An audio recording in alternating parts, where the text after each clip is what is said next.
ระบบ FM 104.5 เมกะเฮิรตซ์ออกอากาศณวัดฝายหินตำบลสุเทพอำเภอเมืองจังหวัดเชียงใหม่โทรศัพท์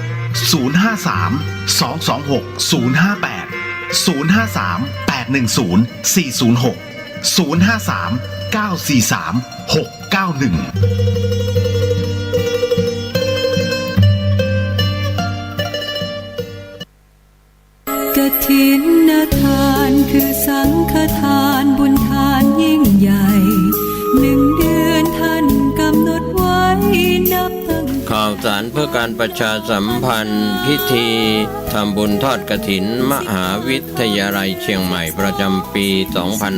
2563 วันเสาร์ที่ 17 ตุลาคม พุทธศักราช 2563 ทอดถวายณวัดฝายหินตำบลสุเทพอำเภอเมืองเชียงใหม่จังหวัดเชียงใหม่เวลา 13 นาฬิกาขบวนแห่องค์กฐินและบริวารจากทุกคณะสถาบันสำนักและส่วนงานต่างๆพร้อมกันบริเวณหน้าศาลาธรรมมหาวิทยาลัยเชียงใหม่เคลื่อนขบวนแห่องค์กฐินและบริวารออกจากศาลาธรรมมหาวิทยาลัยเชียงใหม่ไปตามเส้นทางที่กำหนด 13 นาฬิกา 30 นาทีขบวนแห่องค์กฐินและบริวารจากทุกคณะสถาบันสำนักและส่วนงานต่างๆพร้อมกันบริเวณประตูทางขึ้นวัดฝายหินมหาวิทยาลัยเชียงใหม่การแสดงของชมรมพื้นบ้านล้านนาสโมสรนักศึกษามหาวิทยาลัยเชียงใหม่ 14 นาฬิกาขบวน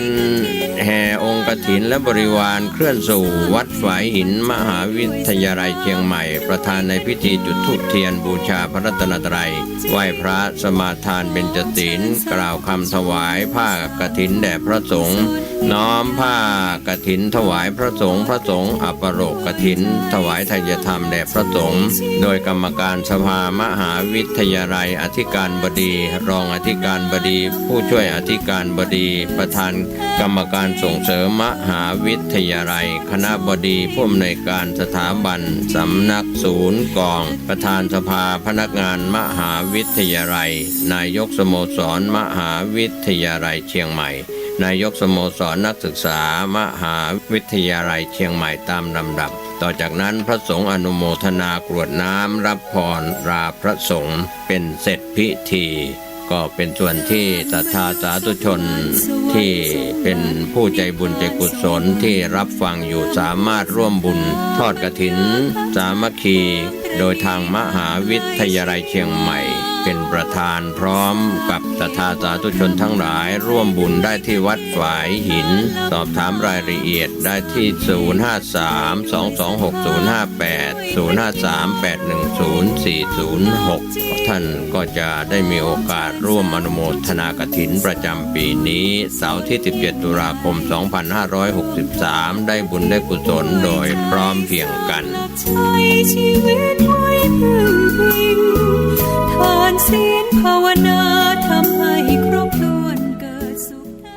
จริงกฐินทานคือสังฆทานบุญทานยิ่งใหญ่ข่าวสารเพื่อการประชาสัมพันธ์ขอเชิญร่วมทำบุญเป็นกฐินสายสามัคคีบูรณะและปิดทองพระประธานในวิหาร3 องค์ทอดถวายณวัดร้องอ้อตำบลสันปิเตอร์อำเภอเมืองเชียงใหม่จังหวัดเชียงใหม่วันอาทิตย์ที่ 25 ตุลาคม พุทธศักราช 2563 ขึ้น 9 ค่ำเดือนยี่เหนือเวลา 10 นาฬิกา 19 นาทีเป็นต้นไปขอเชิญชวนศรัทธานักศิลป์นักบุญทั้งหลายร่วมเป็นเจ้าภาพทำบุญทอดกฐินสามัคคีผู้ที่จะร่วมบุญทอดกฐินติดต่อได้ที่วัดร้องอ้อตำบลสันปิเตอร์อำเภอเมืองเชียงใหม่จังหวัดเชียงใหม่ตั้งแต่บัดนี้เป็นต้นไปจนถึงวันงานได้คุณงามความดีในอานิสงส์ของการบูรณะปิดทองพระประธานวิหาร3 องค์โดยทั่วหน้ากันสร้างมนุษย์สมบัติสวรรค์สมบัตินิพพานสมบัติเพิ่มพูนศรัทธา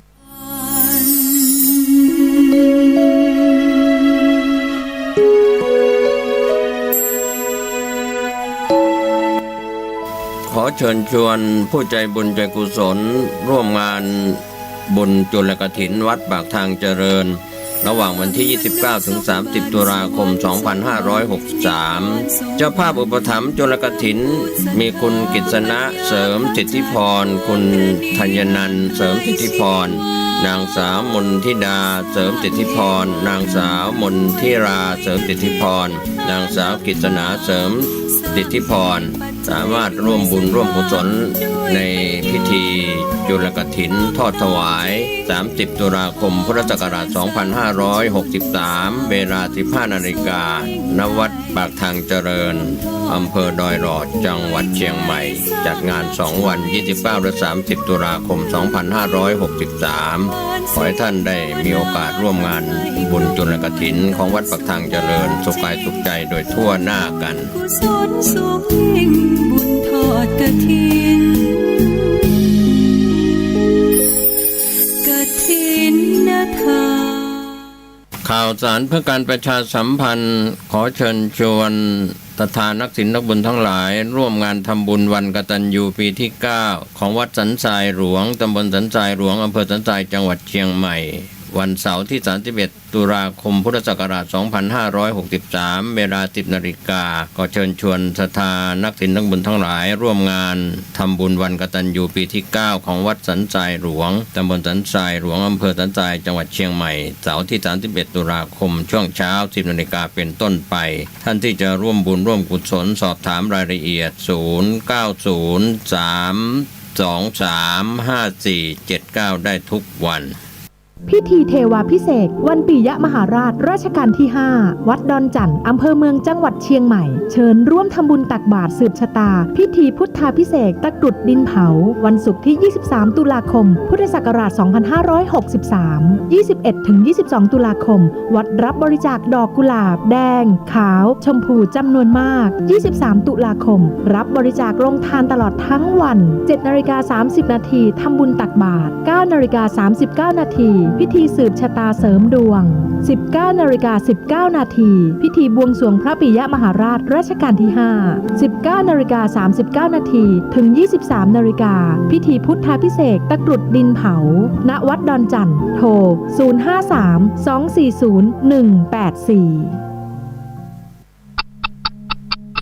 ทุกเรื่องราวของการศึกษาตามรอยพุทธศาสนาและวัฒนธรรมกับคลื่นนี้ 24 ชั่วโมง FM 104.5 เมกะเฮิรตซ์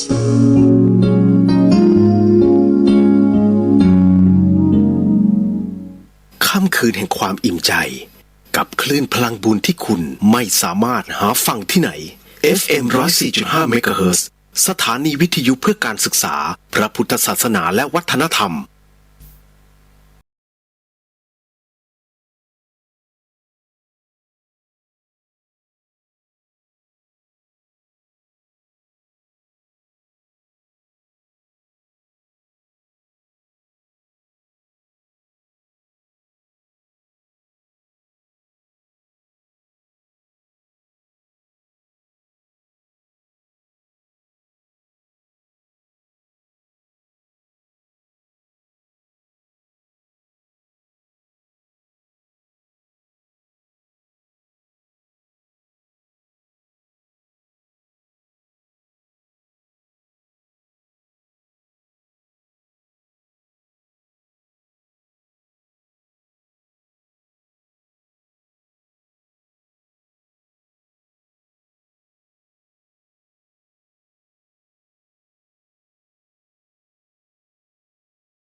งฟังสถานีวิทยุเพื่อการศึกษาพระพุทธศาสนาและวัฒนธรรม FM 104.5 เมกะเฮิรตซ์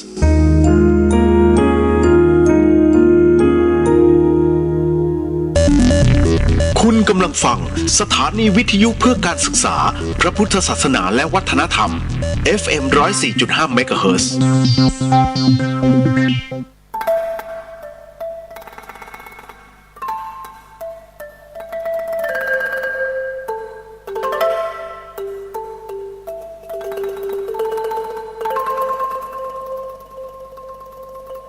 รายการนี้ไม่เหมาะกับเด็กอายุต่ำกว่า 15 ปี และทุกแถวที่แฝงตัวมาหากินในพระศาสนา ผู้ปกครองหรือพระผู้ใหญ่ควรพิจารณาในการรับฟัง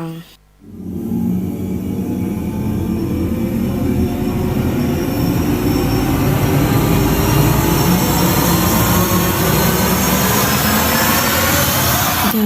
เฮียน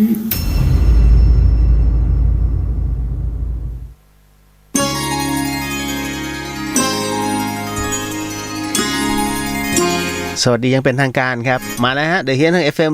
104.50 เมกะเฮิรตซ์จังหวัดเชียงใหม่นะครับพี่เลียวก็รับผิดชอบในส่วนรายการนี้กับพี่ป๋องฮะเขาเรียกคุกคนละครึ่ง 5 ทุ่มถึงตี 1จ้าแล้ววันพรุ่งนี้ก็จะเป็นคิวของพี่ละออกับหลวงพี่นุกนะฮะสนุกมันๆก็พรุ่งนี้เลยนี่แหละแล้วก็วันเสาร์นะฮะวันเสาร์วันที่17เนี้ยนะครับที่วัดฝายหินที่มหาวิทยาลัยเชียงใหม่ก็จะมีงานกฐินนะฮะกฐิจริงๆต้องอ่านว่ากฐินทานนะไม่ใช่กฐินนทานนะผมก็ฟังสปอร์ตหลายๆถ้ากฐินนทานมันต้องเบิ้ลนอฮะหรือไม่ต้องอ่านว่ากฐินะฮะไม่ใช่กฐินนะกฐินทานนะฮะคือต้องภาษามันบางทีมันนะมันกำกวมอย่างประวัติศาสตร์เนี่ยฮะประวัติศาสตร์อ่านว่าประวัติศาสตร์กับประวัติศาสตร์อ่านได้2อย่างนะฮะยกเว้นภูมิประเทศบางคนไปอ่านภูมิประเทศ ประเทศเรามีภูมิด้วยนะอ่านว่าภูมิประเทศนะครับคือมันบางทีมันก็กำกวมนะภาษามันดิ้นได้หลายๆอย่างเอาล่ะวันนี้ยังคงมีเรื่องราวของเราจะไม่เครียดนะฮะต่อให้ชีวิตของเราดำเนินแบบไหนเราต้องเรียกพลังบวกเข้ามานะฮะเราจะไม่เอาพลังลบไปใส่มันเครียดมาตลอดเลยครับแล้วเราจะไปเครียดทำไมถูกไหมนะฮะอาบน้ำกันหรือยังฮะอาบน้ำกันหรือยังบางคนไม่เคยอาบน้ำตอนกลางคืน นะไม่ผมจะบอกว่าเมื่อสัปดาห์ที่แล้วซกมกมากหลังจากจัดรายการเสร็จปุ๊บแล้วเฮ้ยมันเป็นครั้งแรกที่ผมพอถึงเตียงปุ๊บตื่นมาอีกทีประมาณ 9 โมงกว่าคือไม่ได้อาบน้ำ ไม่ได้อาบน้ำเรามีความรู้สึกว่าตัวเราเฮ้ยทำไมมันซกมกเนี่ยคือประเทศไทยอ่ะมันเป็นเมืองร้อนใช่ป่ะแต่ฝรั่งถือว่าการอาบน้ำเป็นเรื่องหยาบคายนะฮะเอาจริงๆนี่คือเรื่องจริงนะฮะคุณลองสังเกตดิโอ้โหของเขานี่แบบเมื่อไปฮอร์โมนทำไมมึงขนาดนี้วะแล้วบอกประเทศเจริญแล้ว คุณลองไปดูดินะฮะบางทีแบบแทบจะรับไม่ได้โดยเฉพาะยิ่งเวลามันเปียกเหงื่อ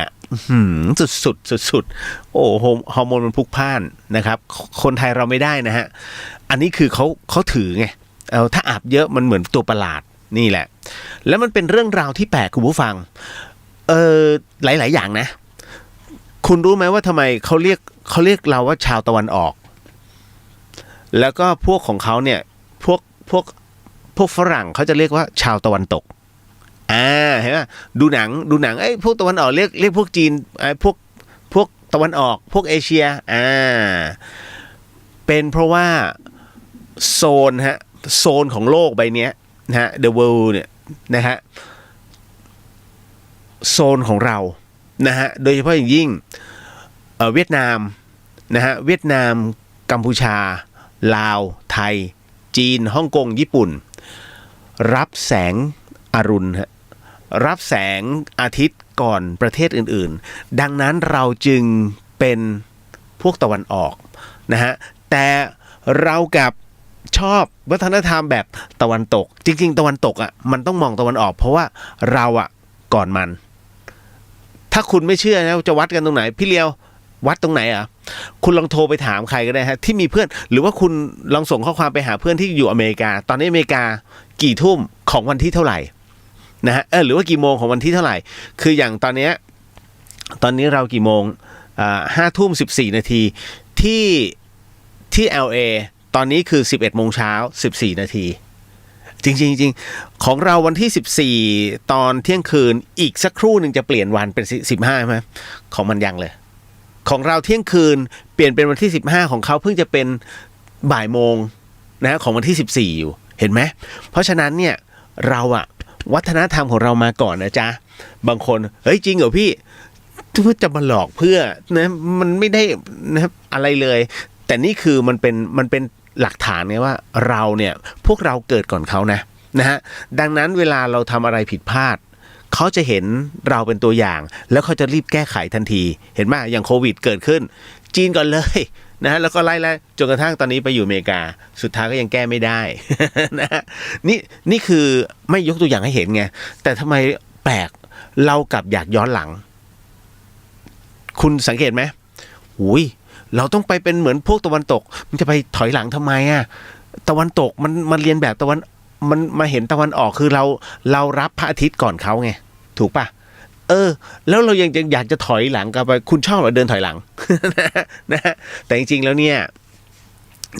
มันบ่งบอกให้ถึงอะไรหลายๆอย่างคือเราชอบมองย้อนกลับไปที่ยุโรปหรือว่าอเมริกาโดยที่ลืมไปว่ามันช้ากันละวันหนึ่งถูกป่ะแต่ในขณะเดียวกัน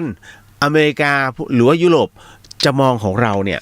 เป็นรูปแบบแผนแล้วน่าเรียนแบบผมยกตัวอย่างเช่นสมาธิไงนะฮะง่ายมากนะฮะแล้วทำไมอเมริกาหรือว่าพวกยุโรปทั้งหลายนะครับแม้กระทั่ง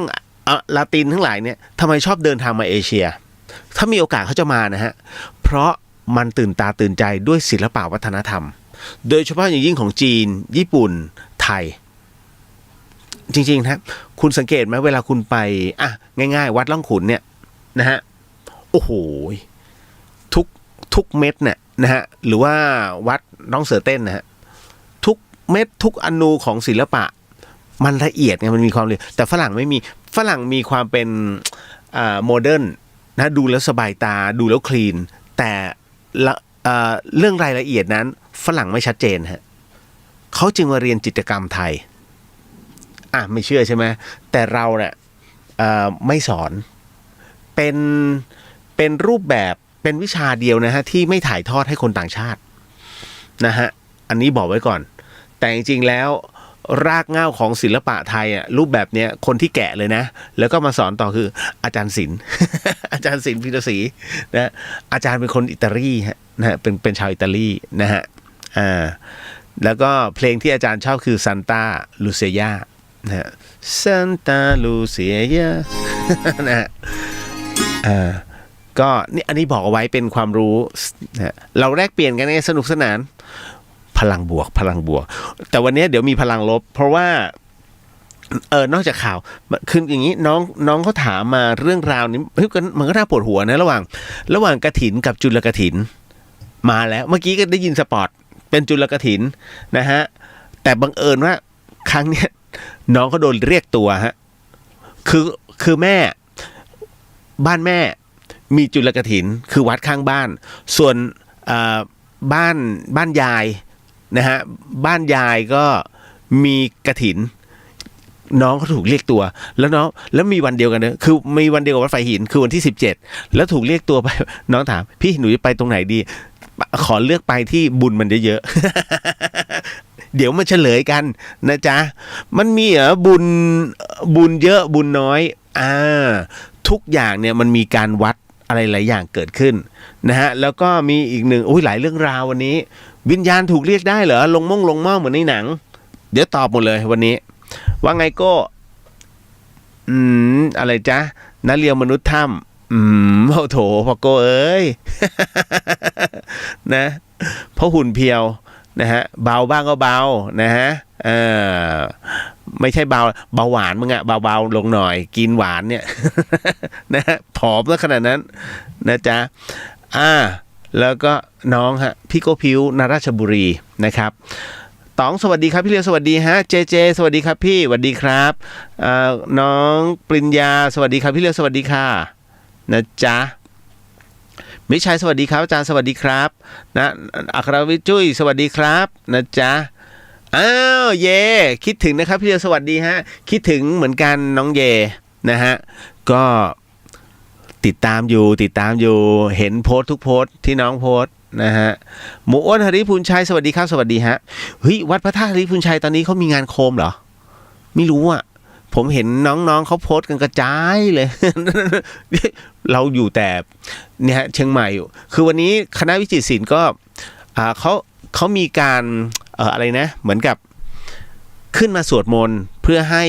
ในหลวงรัชกาลที่9นะฮะเพื่อเป็นพระราชกุศลนะก็นำนักศึกษาคณะวิจิตรศิลป์เนี่ยขึ้นมาโดยมีหลวงพี่ภัสกรอึดมากนั่งรถทัวร์จากกรุงเทพเมื่อคืนนี้ฮะถึงเช้าไม่ทันได้พักพอฉันเพลเสร็จปุ๊บขึ้นเทศต่อนะฮะตอนนี้ก็น่าจะจำวัดแล้ว คงไม่ไหวนะเดินทางทั้งวันนะฮะทำดีสวัสดีครับโก้เดี๋ยวก่อนเดี๋ยวสัปดาห์หน้าสัปดาห์หน้ายังอีก1 สัปดาห์เดี๋ยวพี่ลงกรุงเทพถึงเจอกันนะฮะเดี๋ยวไปจัดที่เดอะช็อคเลยกบสวัสดีครับพี่สวัสดีฮะกบครับนะฮะหมู่นี้ไม่ค่อยเห็นปั่นจักรยานนะกบ น้องมิ้นสวัสดีค่ะพี่เลียวสวัสดีค่ะนะฮะแล้วก็มาโผล่นี่ฮะทำดีสวัสดีพี่เลียวสวัสดีครับนะฮะตีสวัสดีครับพี่เลียวสวัสดีฮะตีลิเวอร์พูลดีนะผมไม่เชียร์นะทีมไหนเลย ถ้าไม่งั้นแหมนะสลานวิทย์สวัสดีฮะตีสวัสดีครับพี่เลียวน้องเขาทักมานะจ๊ะ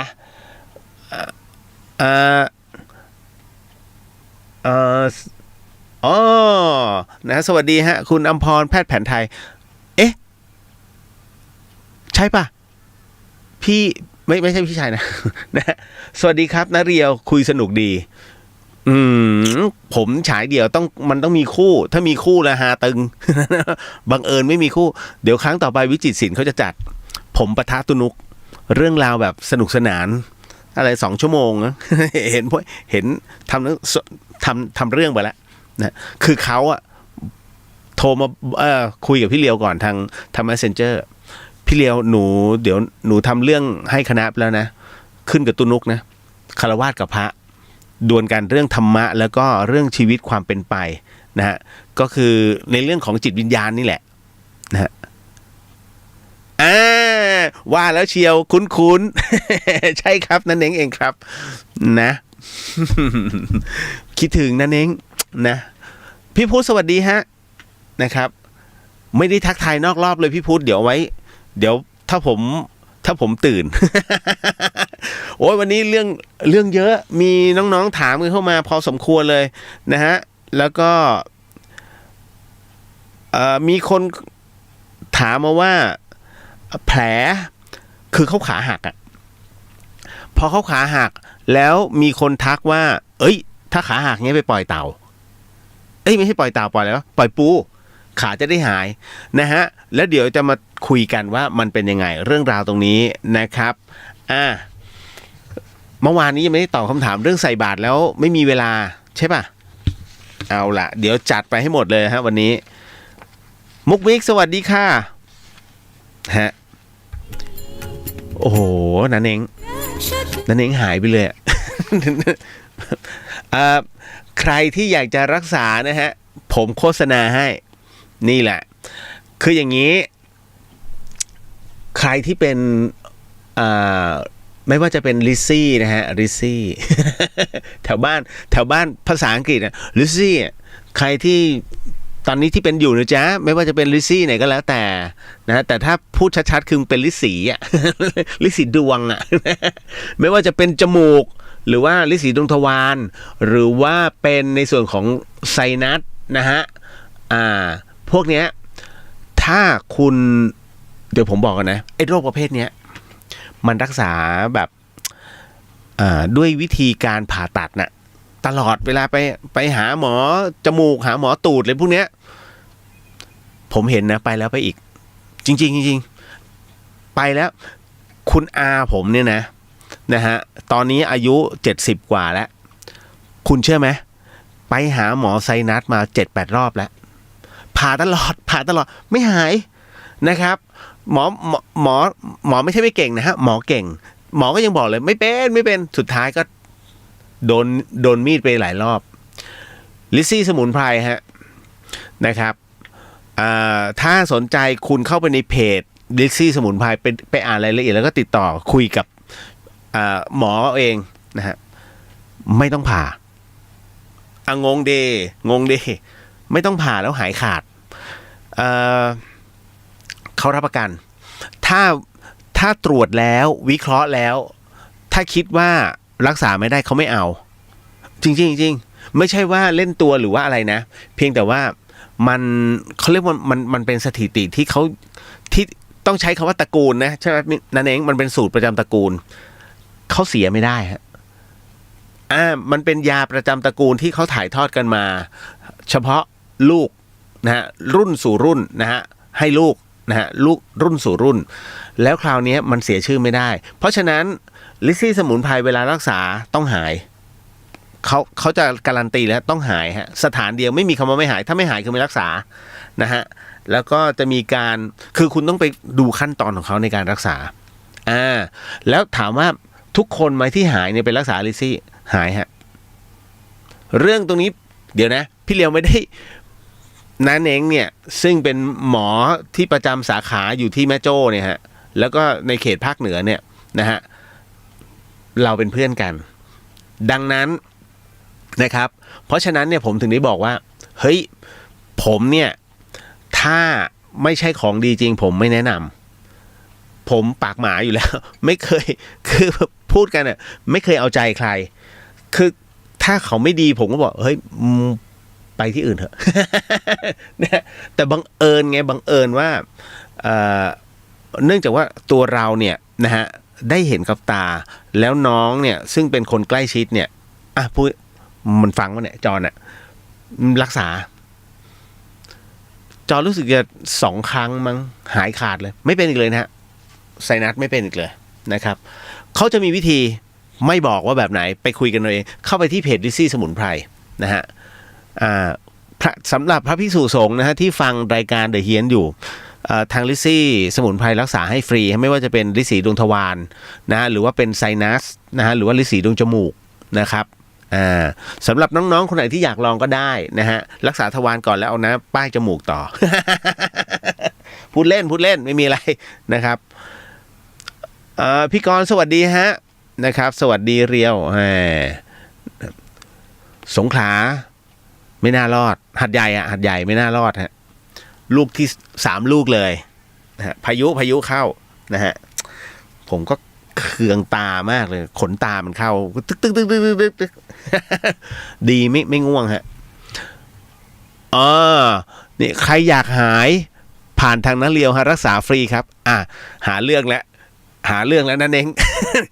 เดี๋ยวอันนี้ฮะส่งมาใน Facebook เลียวเดอะเฮียนจริงๆนะ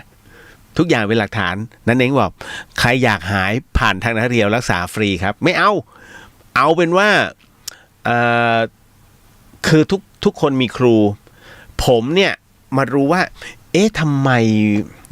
เวลาเขาดูหมอกันเนี่ยเขาเก็บกันเป็นหมื่น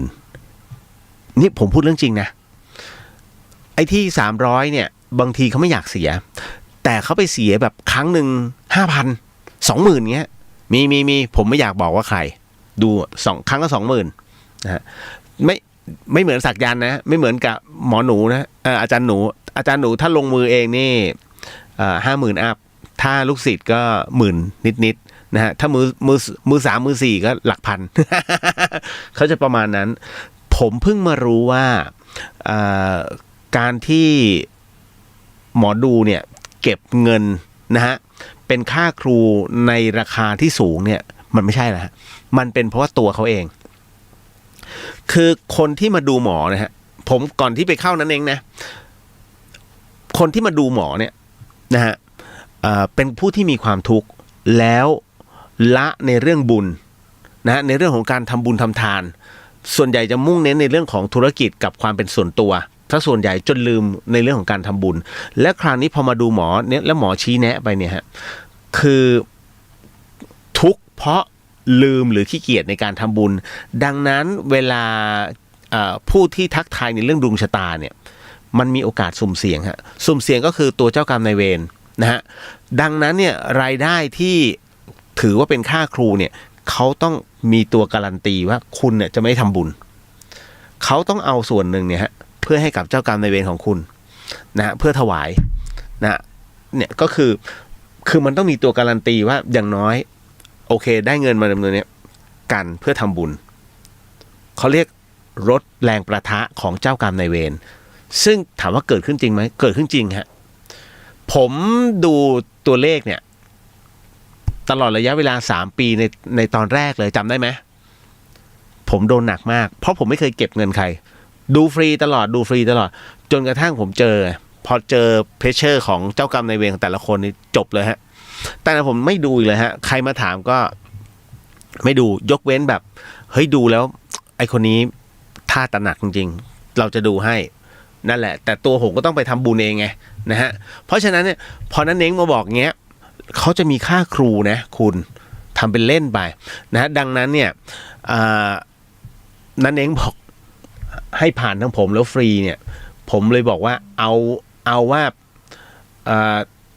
ให้คุณคุยกันเอาเองนะฮะเข้าไปที่เพจลิซซี่สมุนไพร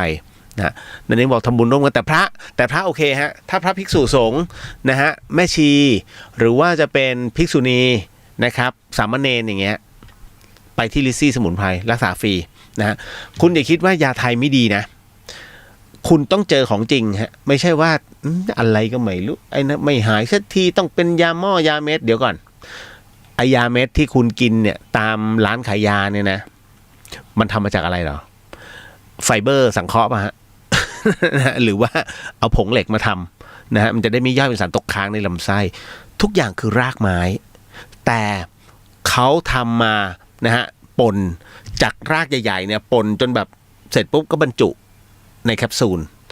คุณกำลังกินรากไม้ซึ่งผสมกันอยู่3 ตัวยาก็คือยาไทยที่ช่างอ่ะเป็นขีดๆไปนั่นแหละ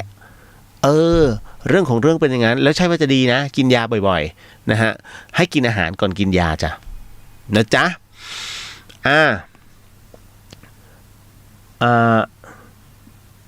โยชิสวัสดีครับพี่เรียวสวัสดีฮะนะจ๊ะเกตมาข่าวแรกก่อนซีเรียสกันเลยดีกว่าไหมพร้อมซีเรียสยังฮะให้รับรู้แต่ไม่รับเก็บเดี๋ยวผมต้องสอนก่อนนะฮะการที่คุณจะฟังอะไรสักอย่างหนึ่งแล้วทำให้คุณเสียอารมณ์นะฮะนั่นคือพลังลบตัวจิตคุณจะเป็นคนฟ้องเลยว่าเฮ้ยเรื่องราวที่เราได้ยินมาเนี่ยมันคือพลังลบตัวจิตคุณฟ้องทันทีว่าไม่ไหวจะเคลียร์แต่ถ้าเมื่อไหร่ก็ตามนะฮะเป็นตัวที่คุณฟังแล้วเฮ้ยมีความสุขว่ะนั่นคือพลังบวกที่คุณรับอยู่ถูกป่ะเพราะฉะนั้นเนี่ยเหมือนกันนั่นคืออายตนะทั้งหลายที่มันมากระทบและทำให้คุณมีเกิดความรู้สึกสิ่งใดสิ่งหนึ่งเกิดขึ้นในร่างกายเนี่ยคุณจะรับรู้เองอ่ะโดยที่ผมไม่ต้องบอกว่าอันไหนลบอันไหนบวกอย่างผมยกตัวอย่างนะฮะอย่างสมมุติว่าเอาเรื่องอะไรดีวะเอาเรื่องนี้อย่างเช่นสัญญาณนิ้วที่เขาแบบชู3 นิ้วเอาละการเมืองแล้วพี่เลียวนะฮะแต่จริงๆชู3 นิ้วมันลูกเสือสามัญรุ่นใหญ่กับลูกเสือวิสามัญนะ ด้วยเกียรติของข้าสัญญาว่าข้อ 1ข้าจะจงรักภักดีต่อชาติ ยังจำได้ทุกวันนี้นะฮะอันนี้คือพอชู3 นิ้วปุ๊บคุณเครียดการเมืองนะแต่พอคุณไม่ได้ชู3 นิ้วแต่ว่าเวลาใครถามคุณเป็นไงมีความสุขไหมแล้วคุณชูแบบนี้ฮะเลข0ที่นิ้วชี้กับนิ้วโป้งอีก3 นิ้วคลี่ไปคล้ายๆกับพลังงานแสงอาทิตย์นะฮะในความหมายคือคำว่าโอเคคุณมีความรู้สึกเฮ้ยมันใช่ว่ะโอ้ยพี่เลียวเขาถามมีความสุขไหมเราโอเคเป็นอันรู้กันมันคือพลังบวกไงนั่นคือสัญลักษณ์หรือว่าความหมายที่คุณตีแล้วมันกระทบกับจิตเห็นไหมเพราะฉะนั้นเนี่ยเราต้องมาเติมพลังบวกแต่คราวนี้ถ้าสมมติมันหลีกเลี่ยงไม่ได้ล่ะคุณทำไงผมถึงได้สอนว่ารับรู้แต่ไม่รับเก็บฮะก็คืออายตนะคือหูเราได้ยินใช่ไหมรู้ไงรู้เดี๋ยวข่าวเนี่ยพี่เลียวมันอ่านเด็กติดเกมนะฮะแล้วไม่รับเก็บหมายถึงว่ารู้ไงแล้วก็ทิ้งมันไป รู้แล้วว่าอ๋อมันมีเนื้อข่าวแบบนี้นี่ฮะเขาเรียกรับรู้แต่ไม่รับเก็บเพราะฉะนั้นเรื่องราวของข่าวแรกในวันนี้มันเป็นเรื่องของเด็กติดเกมฮะเด็กติดเกมที่ไปด่าแม่กันอ่ะคือผมเคยเห็นฮะเมื่อก่อนนี้มีน้องๆมาเล่นกันที่สถานีอ่ะ เล่นเกมอ่ะ OOV อ่ะแล้วก็ด่ากันอ่ะเฮ้ยมึงไม่นะทำไมมึงงี้วะโง่นี่คนหรือควายเล่นเนี่ย ใช่ไหมพอมันด่ากันเงี้ยแล้วเขาด่ากันใส่ไมค์นะมันก็เลยทำให้มันมีความรู้สึกว่าเนี่ยมันกลายเป็นพลังลบแล้วมันมาจริงๆฮะเรื่องราวมันเกิดขึ้นเพราะว่าบังเอิญนะฮะจากกรณีของผู้เล่น Facebook โพสต์ Facebook รายหนึ่งเขาพูดถึงในเรื่องของเหตุการณ์ที่น้องเอและการเป็นนามสมมุตินะฮะตกเป็นข่าวติดเกมนะฮะแล้วว่าเขาบอกอย่างนี้ว่าถือมีดอิโต้เอามีดนะไปไล่ฟันยายแล้วก็แม่ล่าสุดนั้นมานะฮะเจ้าคนนี้เลยขับรถกับแม่มาหาคู่กรณีซึ่งเป็นเด็กวัย15เพื่อจะมาเคลียร์ปัญหาหลังจากที่ไปด่าแม่ของน้องดีคือนามสมมุติคู่กรณีว่าแม่เป็นโสเภณีขายตัวแต่เขาพูดหยาบกันนะฮะโดยในคลิปเนี่ยน้องเอได้ตะโกนด่าฝั่งคู่กรณีด้วยถ้อยคำหยาบคายฮะแล้วก็ยังได้พยายามจะขับรถพุ่งชนแล้วก็ปรีเข้าไปจะทำร้ายน้องดีนะฮะเป็นนามสมมุติฮะและระหว่างที่แม่ของน้องเอนั้นเข้ามาห้ามก็ถูกลูกชายตัวเองนั้นผลักจนล้มลงแล้วก็ยังต่อว่าแม่ตัวเองว่าปากดีแล้วทำไมไม่ช่วยน่ะเห็นไหมล่าสุดนั้นผู้สื่อข่าวเดินทางไปยังบ้านพักของน้องเอเนี่ยปรากฏว่าเป็นภาพของผู้ที่อยู่ในคลิปนั้นอยู่ในซอยอยู่ที่สมุทรปราการแล้วกันฮะเพื่อสอบถามเรื่องราวรายละเอียดที่เกิดขึ้นโดยคุณยายของน้องเอเนี่ยก็บอกว่าเอนั้นย้ายไปอยู่ที่อื่นแต่เรื่องมันเกิดขึ้นแล้วก็ทราบว่าก็คือจากปากหลานนะที่มาหาตนเมื่อวานนี้ว่าไปมีเรื่องกับเพื่อนในเกมคือเล่นกันเนี่ยเนื่องจากว่าเพื่อนนั้นมาว่าก่อนตนจึงได้สั่งสอนหลานพร้อมกับบอกว่ามีอะไรให้ใจเย็นๆก่อนนะส่วนสาเหตุนั้นตนทราบว่าน่าจะมาจากเรื่องเกมนั่นเองฮะนี่ฮะมันพอไปด่ากันอ่ะทนไม่ได้ไงจริงๆไม่ได้มีอะไรเลยเป็นเพราะอารมณ์คือเด็กเนี่ยคุณต้องเข้าใจในภาวะของเขานะครับเวลาเล่นเกมปุ๊บเอาตัวเองเข้าไปเป็นส่วนหนึ่งในเกมแล้วมีอารมณ์ร่วมเฮ้ยทำไมมึงอย่างนี้นะพอมันเป็นกรุ๊ปไงเพื่อนเล่นไม่ได้อย่างใจไม่ยอมคุ้มกันเลยด่าเพื่อนอย่างเงี้ยฮะมันก็เลยเกิดอารมณ์แบบนี้เนี่ยมันกลายเป็นว่าเป็นเรื่องก้าวร้าวเห็นไหมน่ากลัวนะฮะเล่นไหมเล่น ผมไม่ได้เล่นนะอีกหนึ่งเรื่องราวให้อีกหนึ่งเรื่องราวของน้องอาร์มชุติมาเป็นไงล่ะนะฮะหลายคนก็ชอบเธอคนนี้นะฮะอาร์มชุติมาก็บอกเลยว่าเธอกำลังช็อกอยู่ตอนนี้ฮะเพราะเจอเหตุการณ์ไม่คาดฝันเมื่อโดนลูกหลงคนไล่ยิงกันกลางถนนฮะคือทำเอานักร้องสาวลูกทุ่งอินดี้อาร์มชุติมาโสดาภักดิ์เนี่ยฮะถึงกับช็อกเมื่ออยู่ๆต้องตกอยู่ในสถานการณ์อันตรายแบบไม่รู้ตัวมาก่อนเพราะว่าไปเจอคนที่เขาวิ่งไล่ยิงกันแถมรถของเธอนั้นยังถูกลูกหลงจากเหตุการณ์ดังกล่าวอีกด้วยโดยล่าสุดนั้นอาร์มก็เปิดเผยใน Facebook นะฮะของอาร์มชุติมาด้วยการโพสต์ภาพแชทที่ตนนั้นคุยกับทีมงานคนหนึ่งขณะกำลังจะไปทำงานแต่ดันไปเกิดเหตุการณ์ที่ไม่คาดฝันขึ้นก็คือมีการวิ่งไล่ยิงกันกลางถนนเลยพร้อมกับแคปชั่นว่าตกใจมากเมื่อกี้กินข้าวเสร็จมีคนไล่ยิงกันตรงถนนได้ยินเสียงปืนโคตรใกล้เลยแล้วก็มีรอยกระสุนที่รถด้วยโคตรโชคดีเลยที่ไม่มีใครเป็นอะไรนะงานนี้ก็น้องๆแฟนๆของน้องอาร์มก็ให้กำลังใจกันเลยนะฮะนะครับอันนี้เห็นไหมยังไม่ลบมากใช่ไหมพลังยังไม่ลบมาก นะจ๊ะไปเรื่อยๆฮะเพราะว่าล่าสุดมันมีเรื่องราวเรื่องหนึ่งฮะ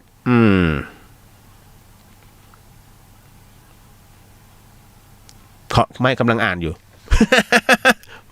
น้องเดดแอร์เปล่าครับคุณผู้ฟังที่ฟัง 104.50 เมกะเฮิรตซ์อย่าเพิ่งหน่อยนะ นิดนึงเนี่ยพอดีผมรับแบบข่าวมาแบบสดๆร้อนๆตรวจก่อนทำไมมันยาวจังนะฮะแค่นั้นแหละเรื่องของเรื่องมันเป็นเรื่องราวที่ค่อนข้างจะดราม่าหน่อยกับเรื่องราวของปูผัดผงกะหรี่เป็นเรื่องราวของปูผัดผงกะหรี่ในราคาจานละ 1,200 บาทนะฮะเขาบอกว่าเจ้าของร้านน่ะงง นะฮะคือตอนเช็คบินก็ชื่นมื่นอ่ะแต่มาโพสต์ประจานทำไมเจ้าของร้านแจงดราม่าปูผัดผงกะหรี่ราคาจานละ 1,200 บาทยืนยันราคาปกติลูกค้าเลือกปูเองงงเช็คบินเสร็จยังแช่มชื่นแต่นำเอาใบบินนั้นไปโพสต์ประจานนะฮะเหตุการณ์นี้ต้องบอกว่าเป็น Facebook ที่เล่าว่าได้เดินทางจากบุรีรัมย์ไปจังหวัดระยองเพื่อดูสถานที่ในการจัดเลี้ยงรุ่นพร้อมกับเพื่อนอีก3คนแล้วก็ได้แวะกินอาหารร้านอาหารแห่งหนึ่งที่แหลมแม่พิมพ์ฮะคุณผู้ฟังจังหวัดระยองด้วยความที่หิวแล้วก็ด้วยความที่รีบจึงไม่ได้รอบคอบฮะต่อมาพบว่าหนึ่งในเมนูนั้นรู้สึกว่าราคาไม่น่าปกติคือปูผัดผงกะหรี่จานนี้มีราคาสูงถึง 1,200 บาทจึงอยากถามชาวระยองและผู้ว่าปกติราคาแพงขนาดนี้เลยหรือทั้งนี้ผู้ที่โพสต์ระบุว่าหากเป็นราคาปกติตนต้องกราบขอโทษแต่หากว่ามันเป็นการฉวยโอกาสก็มองว่าทำลายชื่อเสียงการท่องเที่ยวเพราะขนาดตนนั้นเป็นคนไทยด้วยยังเจอแบบนี้ล่าสุดนั้นนะฮะนายคเชนแจ่มใสนายกเทศมนตรีของตำบลสุนทรภู่อำเภอแกลงจังหวัดระยองพร้อมด้วยจ่าเอกหิรัญญเศรษฐ์วงบำหุนะฮะเป็นปลัดเทศบาลพร้อมเจ้าหน้าที่ไปเลยฮะไปที่ร้านอาหารคุณเอกนะฮะชื่อร้านอาหารคุณเอกนะฮะซึ่งเป็นร้านอาหารริมทะเลแหละแม่พิมพ์โดยการสอบถามนางวงเดือนเจ้าของร้านคุณเอกก็บอกว่ายอมรับว่าลูกค้าที่นำไปโพสต์เนี่ยเข้ามารับประทานอาหารร้านนี้จริงแล้วก็ได้สั่งปูผัดผงกะหรี่ที่นำไปโพสต์จริงซึ่งความจริงแล้วเนี่ยมันเป็นปูดำจำนวน2ตัวน้ำหนัก 1.2 กิโลโดยเมนูของร้านเนี่ยนะฮะติดชัดเจนว่าราคาปูดำเนื้อกิโลกรัมละ 1,000 บาทโดยลูกค้าเป็นคนเลือกปูเองจำนวน2ตัวจึงนำไปปรุงสุกนะฮะ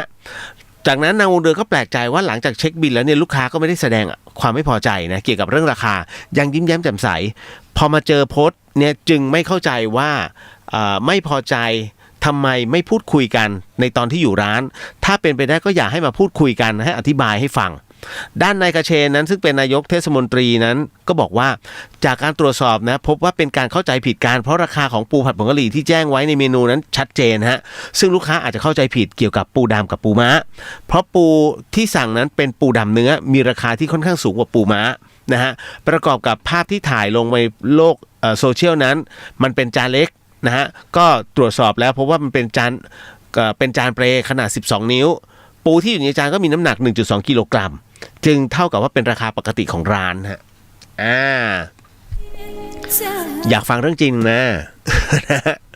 เดี๋ยวแป๊บหนึ่งนะสวัสดีฮะคุณสุรพลเข้ามาใน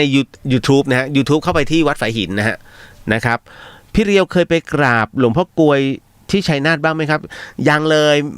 มีโอกาสผ่านไปหลายรอบแต่ยังไม่ได้เข้าไปฮะนะฮะอันนี้เข้าไปที่แค่วัดโคกดอกไม้นะครับนะจ๊ะ เดี๋ยวนะคืออย่างนี้ในเรื่องของปูกันนะปูผัดผงกะหรี่ผมก็อยากจะพูดในนามสื่อมวลชนนะฮะคุณคนที่โพสต์นะฮะผมจะบอกว่ามันเป็นเรื่องจริงฮะมันเป็นเรื่องจริงซึ่งถ้าย้อนกลับไปสัก2 ปีที่แล้วใช่ฮะคุณจำไว้นะเวลาไปทะเลถ้าเลือกปูเนี่ยเขาจะมีราคาอยู่ฮะปูดำเนี่ยส่วนใหญ่แล้วที่คุณเห็นที่คุณอาจจะเคยชินปูม้าใช่ไหมโอ้โหเฮ้ยแกะยากจังเนื้อมีน้อยไม่ใช่ปูดำเนี่ยเนื้อมันแน่นมากแล้วเนื้อแน่นจริงๆคือประมาณว่าคุณกัดจมเขี้ยวอ่ะราคา 1,000 ถึง 1,200 บาทแล้วมันไม่ใช่แค่นั้นมันมีบางชนิด 2,001 เจอมาแล้วฮะ2,001 ซึ่งเขามีราคาบอกแล้วเป็นไปตามน้ำหนักเพราะฉะนั้นคุณต้องดูดีๆนะฮะเราท่านอาจจะเคยชินอะไรที่มันนะฮะเป็นราคาแบบย่อมไงแต่พอมันไปเจอตรงนั้นเนี่ยมันก็จะมีเป็นชนิดปูแบบปูหินมั่งปูนู่นปูนี่เยอะไปหมดนั่นนะฮะแต่เนื้อมันผิดกันเพราะผมโดนมาแล้ว แต่มันเป็นจริงไงฮะนะฮะอันนี้ดูดีๆก่อนนะดูดีๆก่อนสั่งนะครับเอาต่อมาเรื่องราวต่อมานะจ๊ะเรื่องนี้ขนลุกเหตุการณ์นี้เกิดขึ้นที่ลำปาง นะฮะคุณผู้ฟังเรื่องราวเกิดขึ้นที่ลำปางฮะคุณผู้ฟังฮะและเรื่องนี้ต้องบอกเลยว่าหนุ่มใหญ่จู่ๆเกิดอาการคล้ายกับผีเข้าหลังจากที่ไปดูหัวบันไดพญานาคเก่าแก่อายุเกือบ100 ปีผู้สูงอายุในหมู่บ้านก็มีอาการแบบนี้คล้ายๆกันจากกรณีที่โลกโซเชียลนั้นแชร์คลิปนะฮะมีชาวบ้านรายหนึ่งเกิดอาการคล้ายกับผีเข้าหลังไปดูบันไดพญานาคเก่าที่วัดสันดอยน้อยนะอยู่ที่แม่ทะลำปางซึ่งหัวพญานาคดังกล่าวนั้นถูกปล่อยทิ้งร้างมาหลาย10 ปีและชาวบ้านเตรียมที่ไปบูรณะฮะความคืบหน้าล่าสุดนั้นผู้สื่อข่าวลงพื้นที่ไปเนี่ยก็โดยมีนายศรีทนสายจันทร์ผู้ใหญ่บ้านพร้อมด้วยชาวบ้านจำนวนหนึ่งนำลงพื้นที่นะฮะจุดที่ปรากฏอยู่ในคลิปซึ่งอยู่ด้านข้างของวัดนะก็ต้องบอกว่าซึ่งมีการนำหัวบันไดพญานาคเก่ามาตั้งไว้จำนวน2 หัวจากการสอบถามผู้ใหญ่บ้านพบว่าก่อนเกิดเหตุนั้นเกือบ10 วันที่ผ่านมามีชาวบ้านประมาณ3-4 คนเนี่ยเขาได้เข้าไปนะดูแล้วก็ร่วมกันคิดว่าจะนำหัวบันไดพญานาคเก่าอายุเกือบ100 ปีเนี่ยแล้วก็ถูกตั้งทิ้งไว้ไม่ได้ใช้งานมานานเนี่ยและกำลังปรึกษากันว่าจะนำไปตั้งไว้ที่ไหนระหว่างที่กำลังพูดคุยกันอยู่นะปรากฏว่าจู่ๆนั้นนายอินพรหมอายุ44 ปีเกิดอาการคล้ายกับว่าผีเข้าฮะร้องตะโกนเรียกเสียงดังมีอาการตามในคลิปเลยนะฮะโดยบอกให้นำหัวบันไดพญานาคทั้งสองนั้นไปตั้งไว้บริเวณที่บ่อน้ำเก่าซึ่งอยู่ใกล้กันทำเอาชาวบ้านที่มาอยู่ด้วยกันเนี่ยตกใจฮะก่อนที่จะมีคนนำโทรศัพท์ถ่ายคลิปเอาไว้แล้วก็นำไปโพสต์ลง Facebook ด้านนายสงัดผู้ที่อยู่ในเหตุการณ์ก็บอกว่าตนรู้สึกตกใจทำอะไรไม่ถูกเพราะว่านายอินพรหมนั้นเป็นคนต่างถิ่นแล้วก็มาเป็นเขยคนในหมู่บ้านจู่ๆมีอาการเหมือนผีเข้าแล้วก็บอกว่าให้แผ่วถางหญ้าแล้วก็นำหัวบันไดพญานาคนั้นไปตั้งที่บ่อน้ำเก่าประกอบกับช่วงนั้นเป็นช่วงเย็นฮะหลายคนก็ตกใจกลัวบางคนเรียกว่าบางคนรีบปั่นจักรยานกลับบ้านไปเลยฮะจน ปั่นจนโซ่หลุดอ่ะจนจักรยานพังนอกจากนี้ยังมีป้าไหมฮะซึ่งเป็นผู้สูงอายุในหมู่บ้านมีอาการคล้ายๆกันได้บอกให้นำหัวบันไดพญานาคนั้นไปตั้งไว้ที่บ่อน้ำเก่าซึ่งอยู่ใกล้กันจึงทำให้ชาวบ้านเชื่อว่าเจ้าที่เจ้าทางนั้นหรือว่าสิ่งเร้นลับนะฮะบางอย่างนั้นที่เฝ้ารักษาอยู่เนี่ยอยากให้มีการบูรณะหัวพญานาคแล้วก็นำไปตั้งจุดดังกล่าวทางนี้เมื่อวันที่10 ตุลาคมที่ผ่านมาชาวบ้านก็ได้มีโอกาสบวงสรวงหัวบันไดพญานาคแล้วก็นำไปตั้งไว้ที่บ่อน้ำเก่าแล้วก็ทำการบูรณะรวมถึงจะมีการสร้างบันไดพญานาคที่ยังคงสร้างไม่เสร็จนะฮะโดยคิดว่าการจัดพระป่าเพื่อหาทุนมาจัดสร้างบันไดพญานาคนั้นก็น่าจะแล้วเสร็จจะรีบทำให้แล้วเสร็จต่อไปนะครับจบข่าวการรายงาน คือจริงมันมีจำคุกหมอสูติเนี่ยมันซ้ำผมไม่ค่อยชอบอ่านข่าวไปประทุษร้ายนะพี่เลียวคนดีฮะ คือบางทีผมก็ต้องการกระบาดนะเวลาแบบเราพูดเนี่ยผมคนดี แล้วควายอยู่ข้างหลัง นึกในใจกูเอาอีกแล้วลิตเติ้ลโฮสวัสดีครับพี่เลียวสวัสดีฮะวันนี้มีเรื่องด้วยมีเรื่องของเรานะฮะจินภัสสวัสดีครับพี่เลียวทักทายครับสวัสดีฮะนะจ๊ะวันนี้ไม่เที่ยวใช่ไหม เมื่อวานมาที่ออกมาทักฮะเดี๋ยวเที่ยวต่อนะครับเอาล่ะมาเข้าสู่เรื่องราวกันดีกว่าผมขอทบทวนก่อนนะเพราะว่าเดี๋ยวอีกสักครู่หนึ่งก็จะเล่นกันเลยเล่นกันร่ายยาวเลยนะฮะเพราะว่ามันก็ยังมีเนี่ยเมื่อวานนี้ผมที่ไม่ได้เฉลยเรื่องของถือจะใส่บาตรแล้วพระเดินมาแต่มันมีเหตุว่าไม่ได้ใส่ต้องรีบไปนะฮะแล้วน้องเขาให้คนมาใส่แทนแล้วถามว่าอย่างนี้จะได้บุญไหมเดี๋ยวมาตอบนะฮะไปเรื่องหลอนกันดีกว่านะฮะเพราะว่าเรื่องราวในวันนี้มีไม่เยอะแต่มีเยอะ ผมพูดไงเนี่ยพี่เลียวมีไม่เยอะแต่มีเยอะ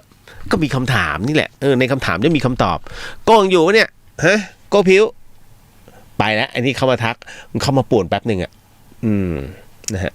น้องฮะน้องน่ารักน่าตบ นะเดี๋ยวเล่นกันได้คนเดียวนะคนอื่นไปเล่นนะ นะฮะสวัสดีฮะคุณธนสานะครับอันนี้ The Best สวัสดีครับนะจ๊ะอันนี้ใน YouTube ผมทักใน YouTube ด้วยนะฮะเอาละมาเข้าสู่เรื่องราวหลอนๆดีกว่านะจ๊ะ เราไม่รีบร้อนนะครับแล้วก็เดี๋ยวผมลืมคุณผู้ฟังที่อยู่เดี๋ยวบอกอยู่เชียงใหม่ก่อนนะ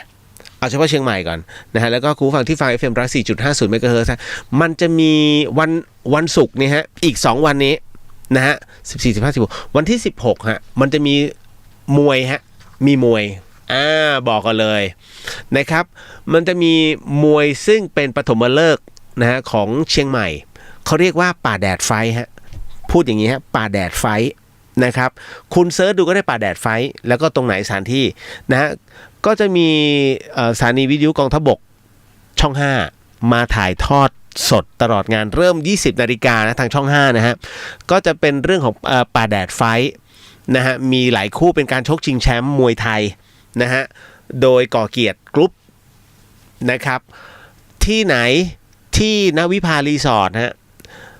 ถ้ามาจากซูเปอร์ไฮเวย์ให้คุณเข้ามาเส้นสนามบินแล้วพอถึงภาค5นะภูธรภาค5ข้ามสะพานนิดหนึ่งมันจะเป็นสะพานป่าแดดถูกไหมเลยมาอีกนิดหนึ่งคุณเข้าไปในซอยเจ้าแม่กวนอิมฮะซอยศาลเจ้าแม่กวนอิมเข้าไปเลยฮะประมาณสักกิโลอ่ะ ไม่น่าถึงเราประมาณสัก800 เมตร500 ถึง 800 เมตร800 เมตรอยู่ซ้ายมือฮะนวิภารีสอร์ทนะฮะแต่พอถึงตรงนั้นผมเชื่อมั่นว่าคุณรู้แล้วเพราะคนจะเยอะมากแม่ค้าแม่ขายจะเยอะมากใครที่อยากจะไปเปิดร้านนะฮะพรุ่งนี้ไปที่เทศบาลนะฮะแล้วก็ไปลองพูดคุยดูนะครับก็เยอะเขามีอะไรล่ะร้านอาหารนะครับมีการเปิดร้านซึ่งผมก็ไป ต้องไปต้องไปไปเลยไปขายปลาหมึกผมอยากทำอย่าว่าพี่เลียมกระแดะไม่ผมอยากทำพูดเลยนะอยากจะลองแบบปิ้งปลาหมึกขายดูนั่นแหละเอาพรุ่งนี้ใครไปลองไปอุดหนุนก็ได้นะจ๊ะ ไม่ใช่พรุ่งนี้วันศุกร์นะฮะวันศุกร์นี้จะไปเป็นพ่อค้าจำเป็นแล้วรายได้เดี๋ยวผมพูดก่อนเลยนะรายได้นั้นน่ะผมจะเอาไปซื้อยานะฮะมีทั้งยาแล้วก็อุปกรณ์ดำรงชีพให้กับชาวบ้านที่เขาไฟไหม้อยู่ที่บ้านจอลือรวมไปถึงเครื่องยาจะมอบให้กับโรงเรียนบ้านจอลือเอาไว้ก่อนคือผมจะเข้าไปสำรวจในสัปดาห์หน้าไอ้รายได้ตรงเนี้ยนั่นแหละไม่หักเลยนะฮะก็ทำการจัดแจงซื้อของทันทีนะครับแล้วก็บังเอิญว่าทางน้องๆที่โรงพยาบาลเชียงใหม่รามเนี่ยนะให้ทุนมานิดหน่อยในการณตอนนั้นแล้วผมนำไปซื้อเครื่องยาแล้วแต่มันยังไม่ครบนะฮะอันเนี้ยก็เลยเอาทุนตัวเองเนี่ยในการซื้อแล้วก็จัดการดองปลาหมึกทำนู่นทำนี่น้ำจิ้มอะไรเรียบร้อยจะไปปิ้งหารายได้แต่เราไม่บอกหรอกว่ารายได้ตรงนี้จะเอาไปทำบุญแต่น้องๆรับรู้คือผมทำเอามันเนี่ย ไม่ใช่ทำเอาตังค์แต่แบบนึกเนี่ยอยากมันนะแล้วไปจริงฮะที่นวิภารีสอร์ทนะครับตรงถนนแต่ถ้าสมมุติว่าคุณมาเส้นจากแอร์พอร์ตเพื่อจะออกไปภาค5นะฮะตรงมาตลอดคุณต้องไปยูเทิร์นใต้สะพานป่าแดดอ้อมมาหน่อยนั่นแหละเพื่อเข้าซอยเจ้าแม่กวนอิมแต่ถ้าใครมาจากเวียงกุมกามง่ายหน่อยมาทางวัดป่าแดดก็ง่ายหน่อยนะฮะคุณตรงมาทางวัดป่าแดดแล้วคุณถามก็ได้ตรงไหนที่เขาต่อยมวยนะฮะไม่ใช่คุณหลุนไม่มีคุณหลุนไฟนะ อันนี้ป่าแดดไฟแต่เป็นระหว่างคนไทยกับต่างชาติโอ้ผมเห็นตัวแล้วโอ้ผมเสียวคนไทยมากผมเสียวมวยไทยจริงๆคือมวยไทยนะเป็นคือฝรั่งเนี่ยไม่มีคำว่ายก1ยก2ขึ้นมาปุ๊บมันใส่เลยนะแต่คนไทย as ยก1 as ดูเชิงฮะฝรั่งไม่มีดูเชิงมันใส่เลยน็อกได้มันน็อกเลยฮะแต่คนไทยไม่กูต้องรอให้ถึงยก5 ผมก็ไม่รู้เป็นอะไร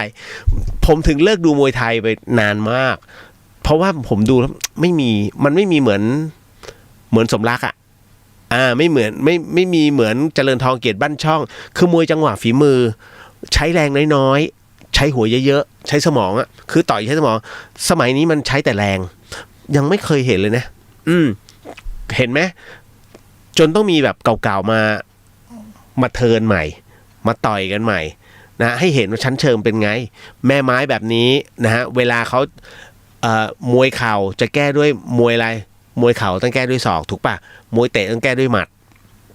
คือมันจะมีแล้วเวลาหมุนจะตีเข่าอ่ะนะฮะจะต้องแบบไหนลุยหนักๆใช้ถีบ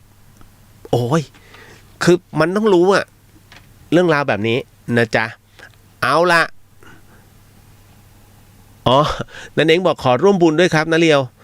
มายินดีให้ยินดีนั่นเองไปด้วยกันเลยก็ยิ่งดีฮะ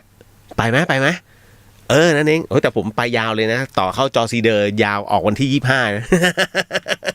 นะโหดบอกตรงโหดมากนะฮะเดี๋ยวคุยกันนอกรอบเอาละมาเข้าสู่เรื่องราวหลอนๆก่อนแล้วเดี๋ยวค่อยมาตอบคำถามนะฮะคำถามธรรมะทั้งนั้นระหว่างไม่คือเรื่องราวหลายๆเรื่องราวที่น้องๆถามมาผมไม่รังเกียจนะฮะที่จะตอบคำถามน้องๆหลายๆคนนะฮะจริงๆอยากจะเปิดสายแต่ผมกลัวแบบนะ ผมกลัวผมตัดสายไม่ได้ไงแล้วผมเป็นคนขี้เกรงใจอ่ะแล้วเจอประเภทพี่เลี้ยวต่อด้วยกันนี้แล้วคุยเรื่อยเปื่อยแล้วมันไม่มีเนื้อไงมันจะมีแต่น้ำแล้วผมแบบเฮ้ยวางแล้วนะเท่านี้นะผมไม่ใช่ป๋องนะป๋องนี่ถ้าพูดคือป๋องเขาจะมีทีมงานก่อนสกรีนก่อนต้องพูดแค่นี้นะอย่าไปพูดเกินนะพูดเกินผมตัดสายนะเขาจะมีทีมงานคอยตัดพี่เลียวไม่ฮะผมก็เป็นคนขี้เกรงใจพระอาจารย์ก็ท่านดูแลอยู่ท่านก็ไม่อยากขัดใจโยม ไปกันใหญ่ แต่ฟังมันนะคนเดียวจบรายการ เพราะฉะนั้นตัดปัญหาเข้าสู่เรื่องราวตรงนี้นะจ๊ะเข้าสู่กับ The Hien FM 104.50 MHz นะฮะคุณฟังครับและนี่คือ The Hien ครับ You're listening to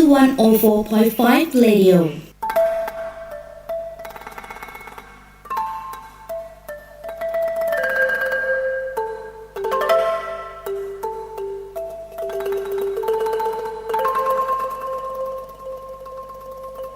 รายการนี้ไม่เหมาะกับเด็กอายุต่ำกว่า15ปีและทุกแถวที่แฝงตัวมาหากินในพระศาสนาผู้ปกครองหรือพระผู้ใหญ่ควรพิจารณาในการรับฟัง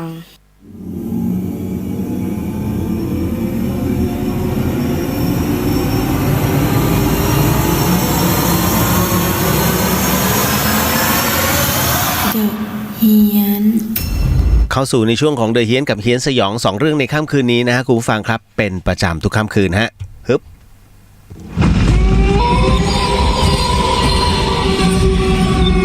เกริ่นทุกครั้งไปเวลาจะเล่าเรื่องราวแบบนี้ฮะคือสิ่งที่ผมกำลังจะเล่าให้คุณผู้ฟังได้ยินได้ฟังเรื่องราวต่อไปนี้นั้นอย่าเชื่อนะฮะให้ฟังหูไว้หูแล้วก็ใช้วิจารณญาณทุกครั้งในการรับฟังเรื่องราวประเภทนี้ฮะคุณผู้ฟังฮะและที่สำคัญอยากให้คุณผู้ฟังได้ฟังเป็นนิยายฮะเพราะว่าเรื่องที่ผมกำลังจะเล่าต่อไปนี้เป็นเรื่องราวที่คุณกัสมานะฮะจริงๆมันเป็นเรื่องที่เขาส่งมาแล้วผมจำไม่ได้คิดว่าเล่าไปแล้วนะแต่ลองฟังดูแล้วกันฮะว่าเล่าไปหรือยังและเรื่องราวนะตรงนี้ที่คุณกัสมาส่งมาให้ผมเป็นผู้ถ่ายทอดเรื่องราวของเธอนั้นเธอ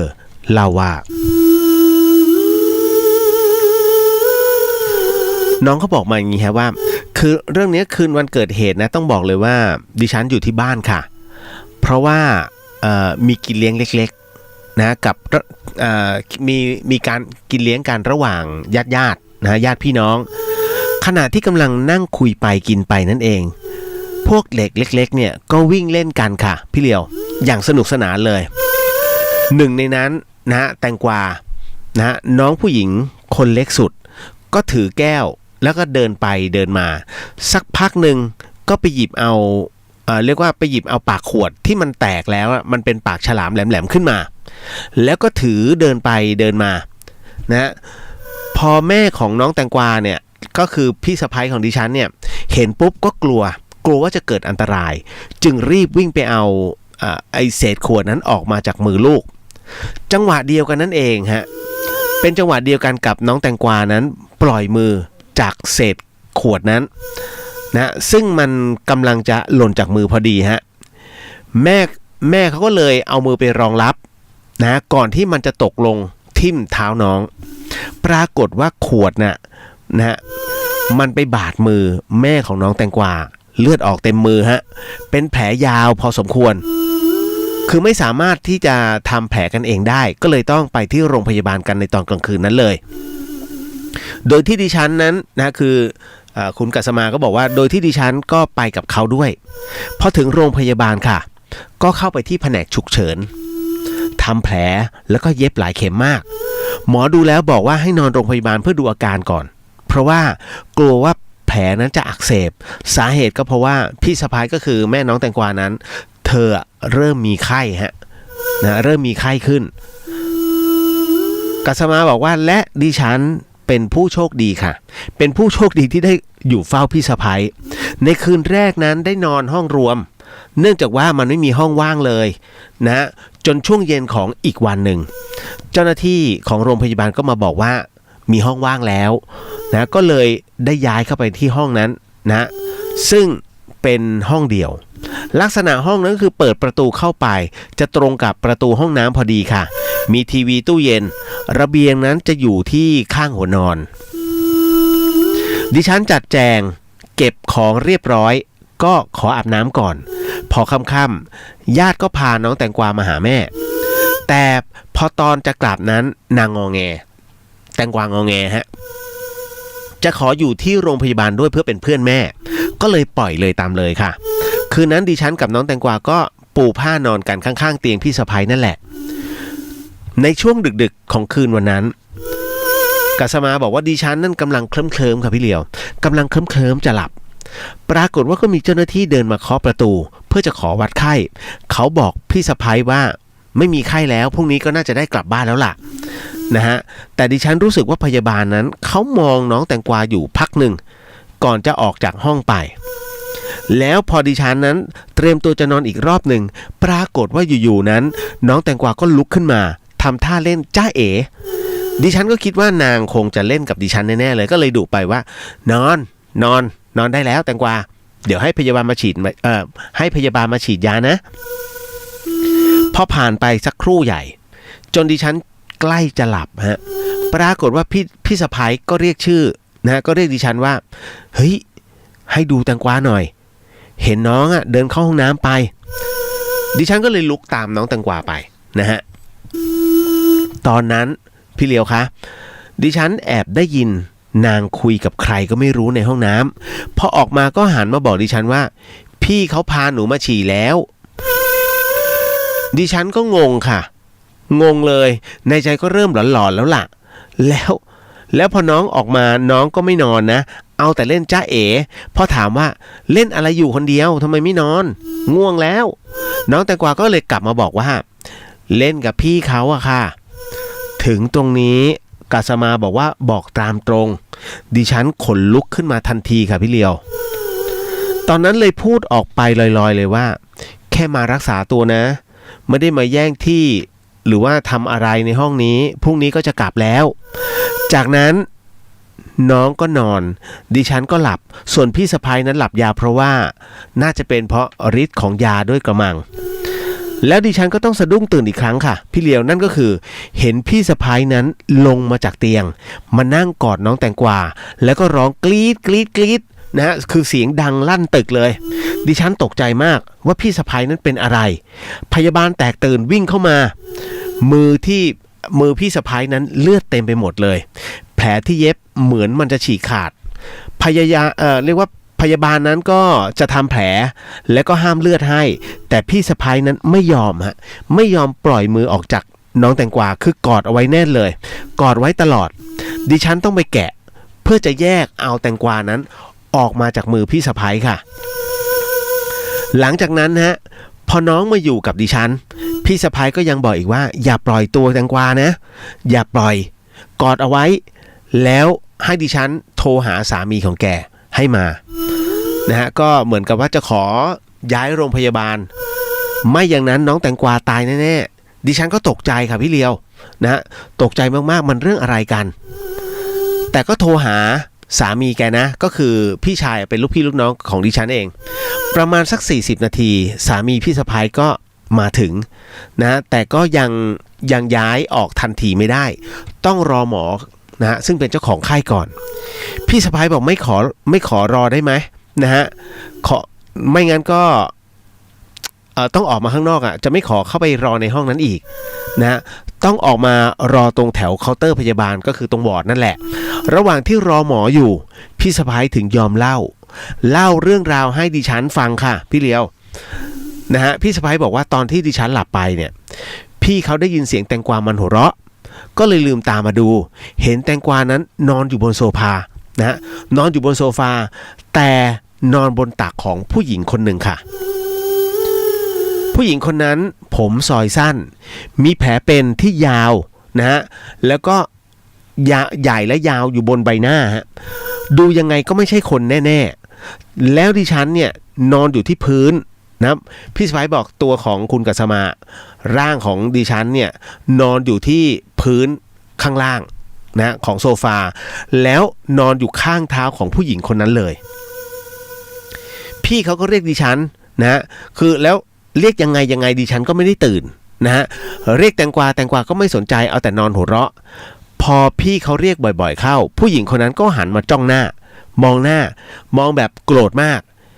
พี่เขาเนี่ยแทบช็อกค่ะนะฮะหน้าซีดนะฮะคือหน้าของผู้หญิงคนนั้นที่หันมาเนี่ยปรากฏว่ามันยุบหายไปทั้งแถบพร้อมกับสะแยะยิ้มแล้วมีเสียงพูดออกมาโดยที่ปากเขาเนี่ยไม่ขยับเลย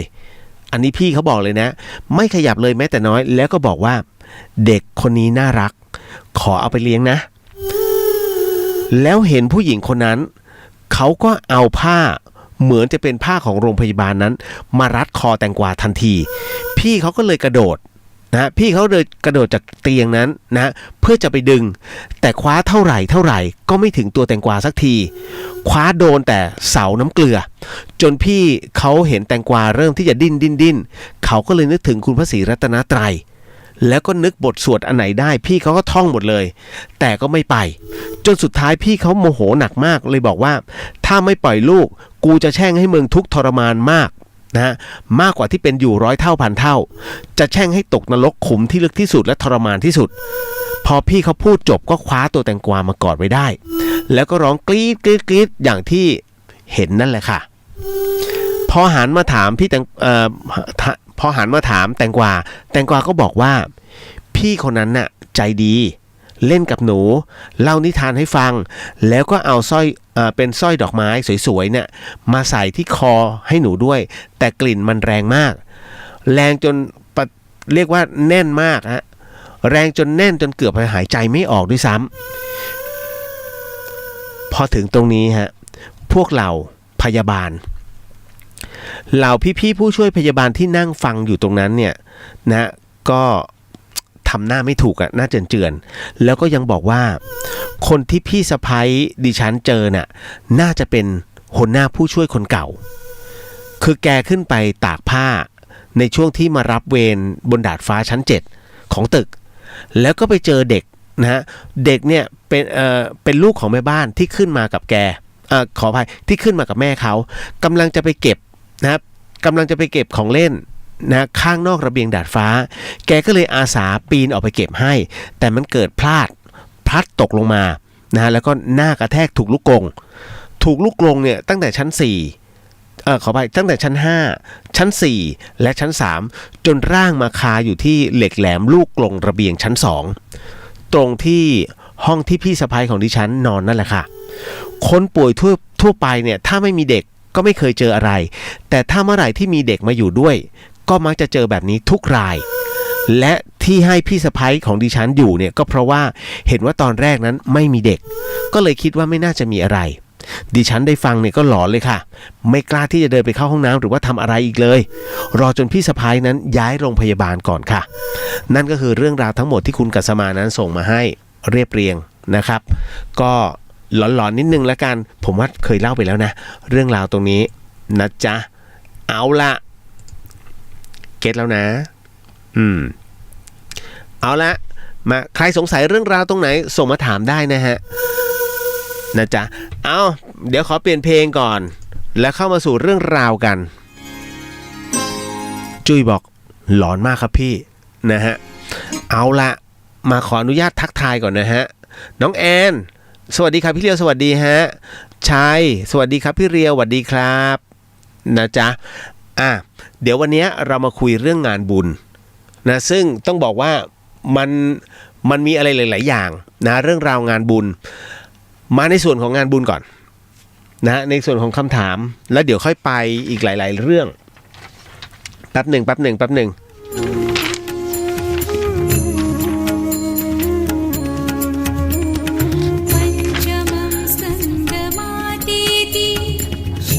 Little Hope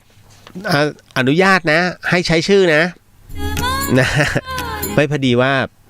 ผมเวลาใครถามอะไรมาผมจะเปลี่ยนชื่อหมดเลยนะครับแต่พอดีว่าคุณ Little Hope เนี่ยบอกว่าอ๋อใช้ชื่อนั้นได้เลยค่ะก็แสดงว่าไม่ใช่ชื่อไม่ใช่ชื่อแท้ๆนะจ๊ะไม่เป็นไรก็ในเมื่อเจ้าตัวอนุญาตผมก็แต่ส่วนใหญ่ผมจะเปลี่ยนให้อัตโนมัติในเรื่องของคำถามนะฮะเดี๋ยวเป็นคำถามที่2นะจ๊ะ Little Hope ขอคำถามแรกก่อนคืออย่างนี้เรื่องราวตรงนี้ฮะที่ถามกันเข้ามาเป็นเรื่องราวของน้องเพลงฮะน้องเพลงถามมาว่าวัดที่บ้านน้องนั้นมีจุลกฐินคือมีวันเสาร์นะฮะวันเสาร์ที่จะถึงก็คือวันเสาร์ที่17ถูกป่ะแม่เขาก็จะให้กลับไปช่วยส่วนวัดที่บ้านยายฮะ เขาก็จะมีงานกฐินซึ่งก็เป็นวันที่17นะฮะแล้วก็คือเป็นวัดที่ใกล้บ้านเหมือนกันนะฮะคือบ้านพ่อกับแม่อยู่ที่หนึ่งพี่เดียวส่วนบ้านยายก็อยู่อีกฟากนึงเลยคือประมาณว่ามันอยู่กันคนละอำเภอนะฮะบ้านยายก็อยู่อีกที่หนึ่งค่ะคือต่างคนต่างก็จะให้หนูไปช่วยงานหนูก็จะไปงานไหนดีพี่คือกฐินแบบไหนได้บุญมากกว่าเอาแบบนี้เลยละกันแอบถามเลยอี มีอีด้วยอาจารย์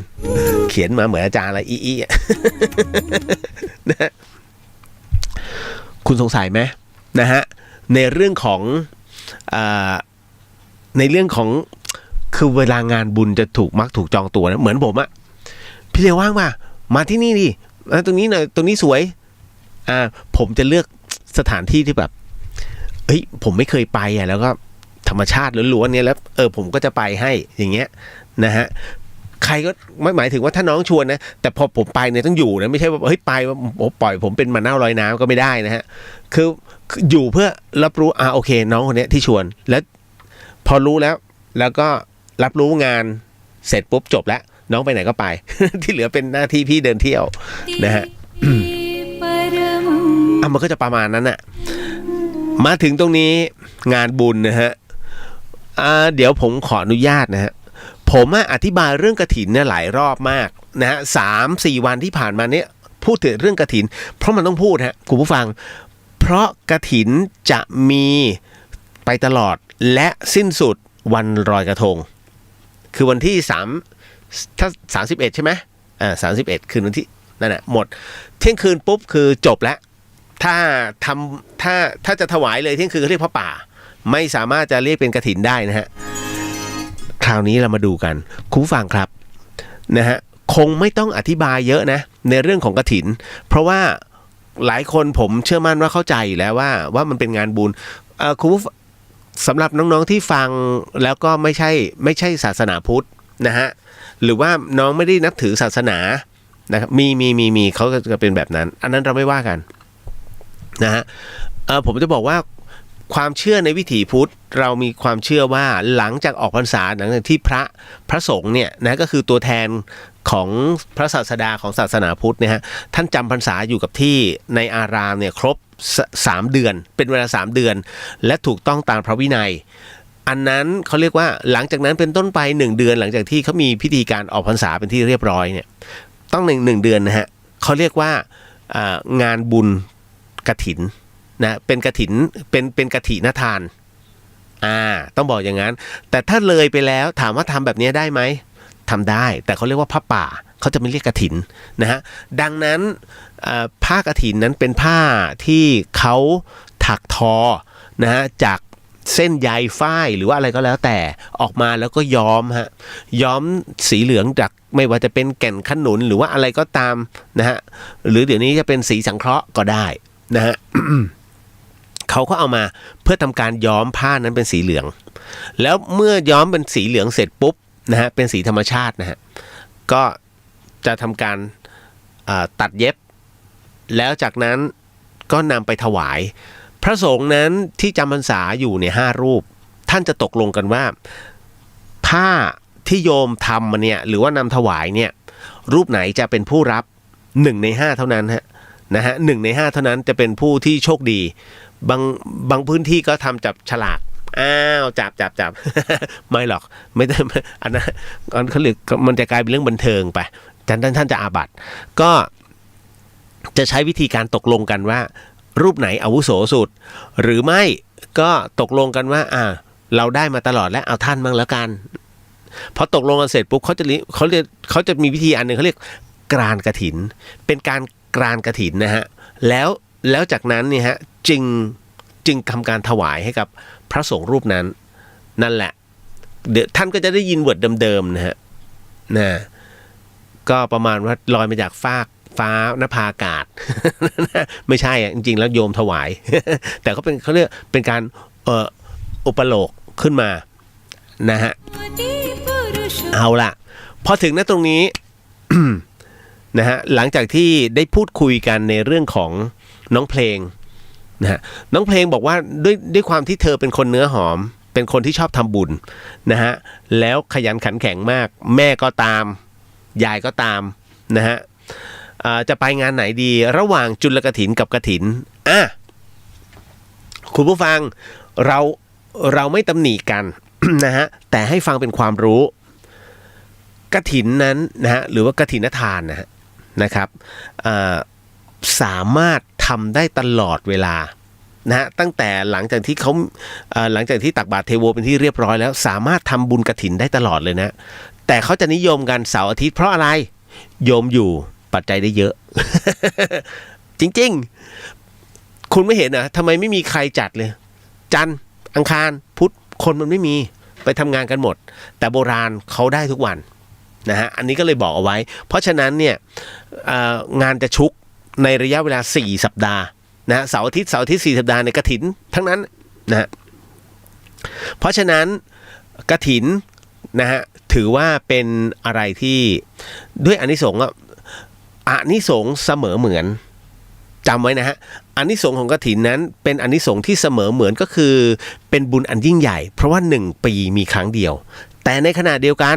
จุลกฐินนั้นใหญ่ไหมใหญ่ฮะกฐินนั้นนะฮะจุลกฐินนั้นเป็นกฐินที่ขอความร่วมมือร่วมแรงร่วมใจสามัคคีแล้วให้จบภายในคืนเดียวนะฮะให้จบภายในคืนเดียวเพื่อที่จะให้ทันในวันรุ่งขึ้นนะที่จะทำการถวายผ้าพระกฐินนั้นให้พระสงฆ์ที่เราจะมอบให้ถวายให้แต่มันมีข้อแม้นิดหนึ่งฮะนะฮะด้วยตามหลักแล้วเนี่ยสวัสดีครับพี่เลี้ยวนานๆมาฟังสดทีกูไก่ครับกูไก่จากนครปฐมนะน้องจริงๆน้องเขาอยู่เชียงดาวนะฮะไปเป็นสะใภ้นครปฐม คราวนี้จะบอกว่าในส่วนของจุลกฐินเนี่ยมันมีแต่ตามหลักของจุลกฐินนั้นนะฮะจุลกฐินนั้นจะทำได้ก็ต่อเมื่อเป็นกฐินเร่งรีบเท่านั้นฮะไม่มีการสมมุตินะฮะแล้วจะเร่งรีบได้ตอนไหนเร่งรีบก็คือวันสุดท้ายของนะฮะของการถวายผ้าพระกฐินนะฮะคืนก่อนวันสุดท้ายในการถวายผ้าพระกฐินฮะเดี๋ยวผมจะพูดผิดไปแต่จริงๆแล้วมันต้องเป็นวันสุดท้ายนะฮะคืออะไรวันสุดท้ายนั่นก็คือวันลอยกระทงขึ้น15ค่ำเดือน12นั่นคือวันสุดท้ายในการทำจุลกฐินจริงๆมันต้องก่อนนั้นก็คือขึ้น14ค่ำนะฮะขึ้น14ค่ำเดือน12เนี่ยต้องเริ่มพิธีเพราะมันต้องทอเป็นผืนเพราะฉะนั้นจุลกฐินที่ทำก่อนจะสิ้นสุดนะฮะกฐินการละกฐินนั้นนะก็คือฤดูกาลของการทำกฐินนั้นนะฮะเป็นกฐินสมมุติเป็นจุลกฐินสมมุติไม่สมบูรณ์นะครับเราเรียกจุลกฐินแต่เอาตามจริงๆแล้วไม่ใช่เป็นการอุปโลกขึ้นมานะฮะคือทำให้ดูมันคือจุลกฐินแต่จริงไม่ใช่เจ้าอาวาสหลายรูปอาจจะด่าผมนะฮะหลายคนอาจจะหมั่นไส้ แต่ให้นึกนะฮะเพราะอะไรก็เพราะว่ากฐินเนี่ยฮะในพุทธกาลนะครับเขาจะเร่งรีบกันมากคนละไม้คนละมือช่วยกันเก็บฝ้ายมาปั่นทักมาทอก่อนมาตีฝ้ายเสร็จปุ๊บทำเป็นเส้นรีบทอเป็นผืนเสร็จปุ๊บรีบทุกอย่างทั้งหมดทั้งมวลฮะต้องให้จบภายในคืนเดียวแล้วก่อนเที่ยงคืนนะคือขออภัยต้องถวายเป็นผ้ากฐินให้กับพระก่อนเที่ยงคืนที่จะสิ้นสุดของวันเพ็ญเดือน12นั่นแหละเขาจึงเรียกว่าจุลกฐินเป็นกฐินที่เร่งด่วนแล้วก็ต้องช่วยกันจุลแม้ว่ามันจะเป็นเล็กๆแต่มันยิ่งใหญ่มากเพราะทุกคนต้องสามัคคีกันแต่ถ้าเป็นจุลกฐินที่อยู่กลางพรรษาอยู่กลางฤดูไม่จำเป็นต้องรีบฮะคือนัดวันนี้สมมุตินะเดี๋ยวเริ่มสมมุติว่าเริ่มวันนี้วันอะไรนะวันพุธจะต้องถวายวันพฤหัสบางคนกี่พังตอนย้อนตอนย้อนไม่เสร็จพฤหัสก็ไม่เสร็จทำไงดีบอก ไปบอกเจ้าวาดไม่เสร็จขอเป็นวันศุกร์ได้ไหมได้พอบอกเป็นวันศุกร์ได้กฐินยังไงก็คือกฐินฮะเพราะมันยังอยู่ในฤดูกาลถูกไหมฮะมันไม่ได้ออกไปสู่นอกฤดูแต่จุลกฐินเนี่ยมันถูกบีบด้วยเวลาห้ามเกินเด็ดขาดนะเพราะพระสงฆ์เนี่ยนะฮะคือถ้ารอปุ๊บท่านก็เหมือนกับว่าท่านก็รอว่าโยมจะเสร็จทันเวลาไหมคือทำให้สงฆ์นั้นลุ้นไปด้วยเสร็จไหมวะพรรษานี้จะได้กฐินไหม นะฮะพูดถึงเดี๋ยวค่อยถามพี่น้องประชาชนนะฮะเพราะว่าวัดบ้านฟ่อนน่ะของครูบาหม่อนเจ้าดวงดีอ่ะผมไปถามตุ๊จิมก่อนในช่วงงานของหลวงปู่ผมถามว่ามีใครรับกฐินหรือยังตุ๊จิมบอกว่ายังมัวแต่วุ่นในเรื่องของพิธีการนะในเรื่องของครูบาท่านมรณภาพอ่ะก็เลยไม่ได้คิดเรื่องนี้ท่านบอกไม่รับสักปีกับมันก็ไม่เป็นอะไรหรอกมั้งซึ่งจริงก็ไม่อยากอ่ะเดี๋ยวต้องถามนิดนึงฮะถ้าใครพอจะรู้จักวัดบ้านฟ่อนนะฮะลองถามท่านนิดนึงแล้วกันว่าท่านมีกฐินแล้วหรือยังนะฮะมัวแต่เพราะท่านเป็นพระที่กตัญญูนะฮะ หลวงพี่จิมมาถึงเรื่องราวของจุลกฐินก่อนยังไม่จบ เพราะฉะนั้นเนี่ยผมเปรียบเทียบให้เห็นนะฮะว่าด้วยจุลกฐินนั้นมันถูกเวลาที่บีบต้องจบให้ได้ภายในลอยกระทงห้ามเลยเที่ยงคืนมันจะไปเริ่มตอนไหนก็แล้วแต่ต้องจบให้ได้นั่นคือถวายเป็นที่เรียบร้อยนะฮะแต่กฐินนั้นแค่จำเลยต่อให้เป็นวันธรรมดาคุณไปซื้อผ้าที่ไหนก็ได้ถวายเป็นผ้ากฐินก็ได้ฮะนะครับแต่ให้อยู่ในเวลาเหมือนกันดังนั้นจุลกฐินนั้นคือการทำสดเลยเก็บตั้งแต่เก็บดอกฝ้ายมาเนี่ยเขาเรียกทำสดและให้จบวันนั้นให้ทันฮะตัดให้ทันเก็ตนะเก็ตต้องมีการแห่นี่นู่นนั่นไหมมันเพิ่งจะมีสมัยนิยมปกติไม่พอเสร็จปุ๊บย้อมเสร็จปุ๊บแห้งปุ๊บนำถวายเลยเพื่อให้ทันเวลาแค่นั้นแหละให้จบภายในวันเดียวแต่ตอนนี้มันเริ่มเป็น1คืน1วัน น่าจุลกฐินถูกต้องครับเพราะฉะนั้นน้องบอกว่าวันที่17นะถ้าเป็นผมนะไปกฐินฮะจุลกฐินเนี่ยเขาแค่ตั้งให้ดูว่ามันต้องเร่งนะจริงๆมันไม่ต้องเร่งฮะมันไม่ได้จะจบมันไม่ได้มีจุดสิ้นสุดมันอีกนานเพราะวันที่18ถวายยังได้เลยเพราะฉะนั้นแสดงว่าวันที่16คุณต้องเริ่มละจุลกฐินน่ะต้องเริ่มถักทอเก็บฝ้ายอันนี้ถึงได้บอกฮะนะใช่ไหมฮะ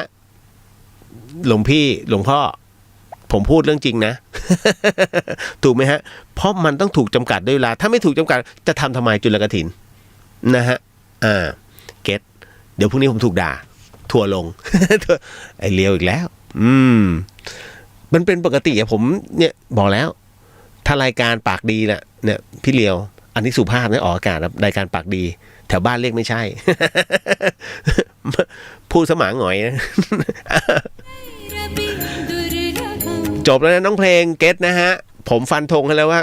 ถ้าควรจะไปคุณไปงานกฐินไม่ต้องไปจุลกฐินนะฮะเพราะมันจุดไม่จริงฮะ นะจ๊ะถ้าจุนจริงๆเนี่ยปลายเดือนนะเอาละอันนี้แค่อยากจัดแล้วใช้ชื่อนะต่อมา Little Hope ทำไมเหรอเพราะว่าเดี๋ยวมันร่วมกันบาป ไปใช้ชื่อก็จริงๆก็ใช้งานกฐินแล้วก็จบแล้วก็ถักไปเพราะมันไม่ได้เร่งรีบจุนมันต้องรีบนะเอาละฮะ Little Hope ยังอยู่ใช่ไหมฮะ Little Hope เรื่องราวของ Little Hope นะฮะไม่พอดีว่าน้องก็ถามมาแล้วผมมองว่ามันเป็นคำถามที่มีประโยชน์ฮะก็เลยเอามาให้คุณผู้ฟังได้รับฟังด้วยเพราะเรื่องราวที่คุณ Little Hope ส่งมาเนี่ยน้องก็ถามมาว่าพี่เลียวคะเด็กสมัยนี้นะครับต้องบอกเลยว่าเขาไม่ค่อยเชื่อเรื่องพระวงเล็บลูกชายนะฮะเขาไม่ค่อยเชื่อเรื่องพระไม่เชื่อเรื่องนรกสวรรค์ไม่เชื่อเรื่องกฎแห่งกรรมหรือว่าบาปบุญหรือเรื่องศาสนาเราพอจะมีวิธีที่จะทำยังไงบ้างคะคือเขาไม่มีศรัทธาเลยแบบนี้จะตกนรกไหมคะเห็นไหมนั่นคือสิ่งที่เป็นคำถามแล้วก็เป็นอะไรที่ต้องบอกเลยว่ามันเป็นเรื่องจริงฮะทำไมครั้งต่อไปที่คณะจิตกรรมจะให้ผมไปนั่งคุยกับหลวงพี่นุกก็เรื่องเนี้ยผมถึงได้บอกว่าเฮ้ยผมเอามาพูดเลยนะฮะคุณ Little Hope นะจ๊ะคืออย่างนี้ผมจะบอกก่อนว่าในเรื่องของความเชื่อนั้นมันเหมือนกับคุณบังคับไม่ได้ฮะผมจะบอกเลยนะน้องคนไหนที่มีเพื่อนหรือว่าท่านใดที่มีลูกหลานน่ะแล้วไม่เชื่อเรื่องความตายนรกสวรรค์ศาสนาคุณไม่ต้องบังคับอย่าบังคับนะฮะเพราะการบังคับให้รับในเรื่องของความเชื่อหรือว่าบุญเนี่ยฮะไม่เกิดประโยชน์ฮะมีแต่พังนะฮะผมยกตัวอย่างเช่นในเรื่องของวัยรุ่นที่กำลังจะมีความรักนะฮะถ้าผู้หญิงคนนี้ลูกเราเนี่ยรักมากเหลือเกินโอ้โหแบบหัวปักหัวปั๊มนะฮะคือผู้หญิงคนนี้พูดอะไรดีหมดเจ๋งหมดแต่ในขณะเดียวกันคุณซึ่งเป็นแม่รับรู้เบื้องหลังของผู้หญิงคนนี้โอ้โหไม่ใช่มึงไม่ได้คบลูกกูคนเดียวเลยนะแล้วก่อนหน้านั้นใครอีกใช่ไหมพยายามเอาเรื่องนี้ไปบอกลูกคุณคิดว่าลูกจะเชื่อไหมไม่เชื่อคนอยู่ในช่วงของอารมณ์ที่มันมีความคือโฟกัสไปที่จุดใดจุดหนึ่งมีความรักมีความหลงในตรงนั้นแล้วต่อให้อะไรมากระทบเขาก็ไม่เชื่อก็นั่นคือเขาไปเจอไงเขาไปเจอคนหนึ่งที่มีรูปร่างและสเปคเหมือนในใจเขาพอเจอปุ๊บผมกำลังพูดถึงเหมือนศาสนาเขายังไม่เจอด้วยวาระและเวลานะฮะเพราะฉะนั้นเขายังไม่มีความเชื่อฮะมันต้องอาศัยเวลาทำไมคนที่เชื่อเรื่องศาสนานะฮะเชื่อเรื่องความดีความชั่วนรกสวรรค์นะฮะอายุน้อยๆเนี่ยจึงมีน้อยมันเป็นเรื่องของความเปิดหูเปิดตานะฮะความที่เปิดใจแต่บางคนเขามีโลกของเขาวัยรุ่นจะมีโลกของเขาดังนั้นเขาจะเชื่อในสิ่งที่เขาถูกสั่งสอนมาสั่งสอนจากไหนทั้งโรงเรียนด้วยสายตาจากเพื่อนฝูงนะฮะเชื่อว่าให้มึงเอานะเพราะฉะนั้นมันต้องนี่เลยไปผับนู้นผับนี้นะดื่มนะเต็มที่นี่คือวัยรุ่นคุณต้องเข้าใจคุณต้องย้อนกลับไปว่าตอนคุณเป็นวัยรุ่นน่ะนะฮะทั้งผู้หญิงผู้ชายคุณมีอารมณ์แบบไหนคุณคิดยังไงนั่นแหละเขายังอยู่แค่วัยตรงนั้นผมถึงบอกอย่าไปบังคับดังนั้นเมื่อไหร่ก็ตามที่มันถึงเวลานะฮะมันถึงเวลาเนี่ยเดี๋ยวเขาจะเชื่อของเขาเองเขาจะมีความมันต้องใช้เวลาในการรักษาฮะผมเองไม่เชื่อผมถึงได้บอกว่าอย่าเพิ่งตัดสินนะฮะคือพอดีว่า Little Hope เนี่ยเขาบอกว่าคือลูกเขาไม่มีศรัทธาแบบนี้มันจะตกนรกไหมผมเลยบอกว่าอย่าเพิ่งตราบใดที่เขายังมีชีวิตอยู่หรือว่ายังใช้ชีวิตอยู่ในปัจจุบันอย่าเพิ่งตัดสินลูกแบบนั้นเพราะอะไรเราเป็นมาก่อนฮะผมเป็นคนที่ไม่เคยเชื่อเรื่องผีแม้ทำเบื้องหลังให้กับเดอะช็อคผมเป็นคนที่ไม่เชื่อเรื่องนรกสวรรค์เพราะชีวิตกูเข้าผับ เล้าสมัยก่อนนะฮะและทำไมผมไม่เชื่อเรื่องกฎแห่งกรรมบาปบุญเพราะเรื่องศีลกาเมผิดประจำ นะก็เราอยู่สายบันเทิงไงผมเป็นเบื้องหลังศิลปินน่ะเพียบเลยเพราะฉะนั้นมันมีความสุขแล้วเข้าหาตัวถูกป่ะแต่พอถึงวันหนึ่งฮะคุณผู้ฟังวันหนึ่งที่เราอยู่นิ่งๆเงียบๆคนเดียวแล้ววันนั้นไม่ใช่วันของเรามันเป็นวันที่ทั้งหมดทั้งมวลนั้นมารวมกันและทำให้ชีวิตเราเริ่มดิ่งลงมานั่งดูตัวเองเนี่ยฮะใจมันแบบโอ้โหคุณเอ้ยแล้วมันมาหาว่าแล้วอะไรจะแก้ใจตรงนั้นที่มันกำลังตกหรือกำลังจะตายคิดจะฆ่าตัวตายนั่นแหละอะไรที่จะแก้ได้มันถึงได้มาเจอคำพูดว่าในเรื่องของการความสะกิดใจคุณเชื่อไหมครั้งหนึ่งที่แบบสุดๆของชีวิตแล้วทั้งงานนะฮะทั้งกฎหมายทั้งความรักมันลุมประเดประดังฮะทั้งหมดทั้งมวลผมถึงได้รู้ว่าคนที่เขาจะฆ่าตัวตายทำไมไม่กลัวตายมันไม่มีอะไรจะเสียแล้วไงสุดท้ายแต่ลืมมองไปจนกระทั่งวันหนึ่งนะฮะที่จังหวัดอุตรดิตถ์ผมจำได้เลยถึงอุตรดิตถ์ตี 2แล้วถือเอกสารอันนึงจะไปสมัครราชภัฏอุตรดิตถ์เพื่อเป็นอาจารย์พิเศษแต่ปรากฏว่าผมตรีใบหนึ่งโทใบหนึ่งมันไม่ตรงสาขาเขาต้องการแบบในสาขาเดียวกันผมเลยรู้สึกแอนตี้การศึกษาไทยว่าจำเป็นหรือวะกูต้องจบสาขาเดียวตลอดเฮ้ยไม่กูตีอันนึงรู้ทะลุแล้วต้องโทอีกแขนงนึงไม่ได้เหรอนะฮะต้องแบบต้องปุขนาดนั้นเลยเหรออันนั้นเรายังไม่เข้าใจในหลักวิชาการนะฮะพอถึงตรงนั้นเสร็จปุ๊บผมมีความรู้สึกว่ามันไม่เป็นธรรมว่ะผมกอดเอกสารอันนึงอันนั้นแหละแล้วก็คิดว่าจะนั่งบขส.จากอุตรดิตถ์มาเชียงใหม่แต่รถมันยังไม่ออก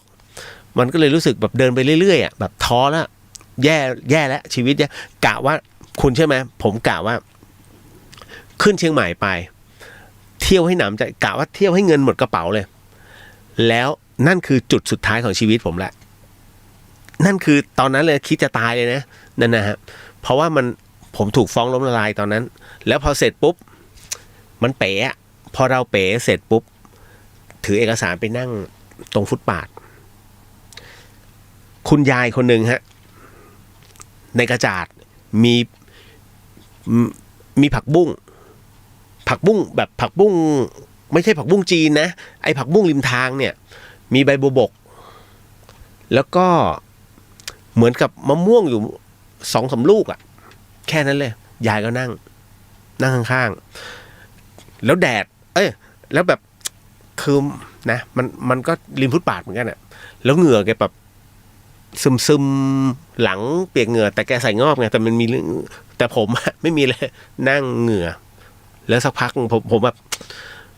ท้อแล้วนั่งใกล้ๆแล้วแกนั่งอยู่ใกล้หันมาปุ๊บเนี่ยผมก็หันไปมองในกระจาดแกไงนั่นแหละแล้วยายก็ถามเป็นอะไรผมก็บอกว่าเราจะบอกว่าเราอยากจะตายมันก็กระไรอยู่ผมไม่มีอะไรยายชีวิตไปเรื่อยๆมันท้อแกมาตบอย่าท้อไอ้หนุ่มแค่คำนี้อย่าท้อเลยคือประมาณว่ายายยังสู้เราก็หันไปมองยายโอ้โหตั้งแต่นั้นขึ้นเชียงใหม่แต่ไม่อยากตาย คือมันเป็นภาพของแกยังติดอยู่เรามีความรู้สึกว่าแกหนักกับเราแต่แกยังสู้ใช่ไหมฮะตั้งแต่วันนั้นเป็นต้นมานี่เริ่มปรับทัศนะตัวเองใหม่นั่นแหละครับนั่นคือจุดหนึ่งนี่แหละนะฮะเพราะฉะนั้น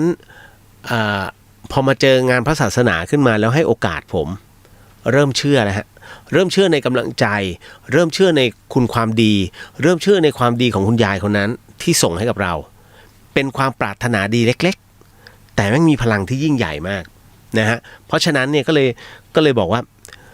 พอเราได้ศึกษาและรับรู้มันเริ่มมาทีละนิดแล้วฮะความเชื่อเริ่มกลับมาสิ่งที่เราเคยได้ยินชีวิตหลังความตายก็ยังไม่เชื่อหลวงพี่สอน31ผมก็นิ่งๆฟังอ๋อโอเคไอ้นี่มางี้คือรับรู้เรียนรู้แต่ไม่เชื่อเข้าใจใช่ไหมฮะสอนเข้าใจแต่ไม่เชื่อจนกระทั่งตายพอตายปุ๊บแล้วฟื้นเชื่อ เพราะมันเจอเองไงฮะเพราะฉะนั้นผมถึงบอกว่าไม่ต้องไปบอกให้ใครมานับถือศาสนาไม่ต้องไปบอกให้ใครมาเชื่อเรื่องนรกสวรรค์เพราะมันยังไม่ถึงเวลาเขาเมื่อถึงเวลาปุ๊บเขาจะเชื่อเองและจะรับรู้ด้วยตัวเองแล้วพอเขาเชื่อเรื่องแบบนี้มันจะมีรุ่นต่อไปอินฟินิตี้ฮะมันไม่มีคำว่าจบเรื่องของความเชื่อไม่เชื่อนะฮะเพราะฉะนั้นไม่ต้องไปบังคับใครนั่นแหละฮะอย่าไปปลุกระดมเลยผมไม่เคยปลุกระดมนะเอ้ยศาสนาพุทธมันต้องงี้เพื่ออะไรไปบังคับไปปลุกระดมเพื่อให้เขานับถือไม่มันต้องเชื่ออย่างสุดจิตสุดใจฮะหรือว่าต้องทดลองก่อนนี่แหละนะฮะเก็ตนะฮะเก็ตนะครับนะไม่ตกนรกหรอกแต่ว่าให้เขารักษาความดีทำความดีอ่ะแล้วลองเปรียบเทียบดูว่าเอ้ยช่วยแม่ล้างจานหน่อยสิพอช่วยเสร็จปุ๊บคุณขอบคุณเลยขอบใจนะลูกเนี่ยได้ทุ่นแรงหอมสักทีนึงคุณเชื่อไหมไม่เอาอย่าเข้ามาแต่พอกลับเข้าไปในห้องของเขายิ้มนะแม่ชมไว้แม่ชมเฮ้ยแม่หอมซึ่งอายไหมอายแต่มันมีความรู้สึกภูมิใจเพราะแม่หอมแล้วคุณค่อยบอกเขาดีใจไหมลูกที่แม่ชมเขาจะนิ่งๆแต่เก๊กๆฟอมๆนี่คือลูกฮะนี่คือนิสัยของลูกแล้วคุณบอกเลยถ้าลูกมีความรู้สึกว่าลูกดีใจที่แม่ชมนั่นแหละเขาเรียกสวรรค์มันคือความสุขแต่ถ้าสมมุติลูกทำจานตกแล้วแม่ด่าซ้ำลูกรู้สึกขุ่นมัวลูกจะไม่ทำอีกเลยอันนั้นเขาเรียกนรกแต่ถ้าลูกไม่เป็นไรลูกโอ้ยจานมันเก่าแล้วแต่ว่าช่วยแม่เก็บหน่อยนะเดี๋ยวมันทำตำเท้าแม่ตาไม่ดีเขาก็เก็บให้ขอบคุณนะลูกขอบใจนะลูกผัวหน่อยมันนั่นแหละความรู้สึกตรงนั้นแล้วคุณก็บอกเนี่ยความเปรียบเทียบระหว่างนรกสวรรค์เริ่มแรกที่ลูกทำจานตกอ่ะลูกคิดว่าแม่ต้องด่าน่ะเขาเรียกนรกเพราะใจมันคิดลบแล้วไงพอคิดลบนะฮะทุกอย่างเกิดขึ้นผมบอกจะได้บุญ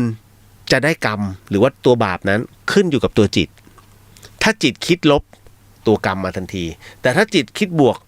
ตอนแรกเห็นไหมจานตกปุ๊บคุณไม่ได้ด่าเขาแต่อุ้ยตกอีกแล้วไม่เป็นไรเก็บหน่อยช่วยเก็บหน่อยแต่ว่าแม่ตาไม่ดีพอเก็บเสร็จปุ๊บลูบหัวห่างกันไม่กี่นาทีฮะความรู้สึกเขาเปลี่ยนไปอีกแบบเลยเพราะว่าเรามีไม้เด็ดพอลูบหัวปุ๊บเขามีความเขาไม่ได้ผิดแต่มันเกิดความผิดพลาดคนทุกคนพลาดได้มีแต่ให้กำลังใจอย่าไปทับถมฮะเป็นไงล่ะ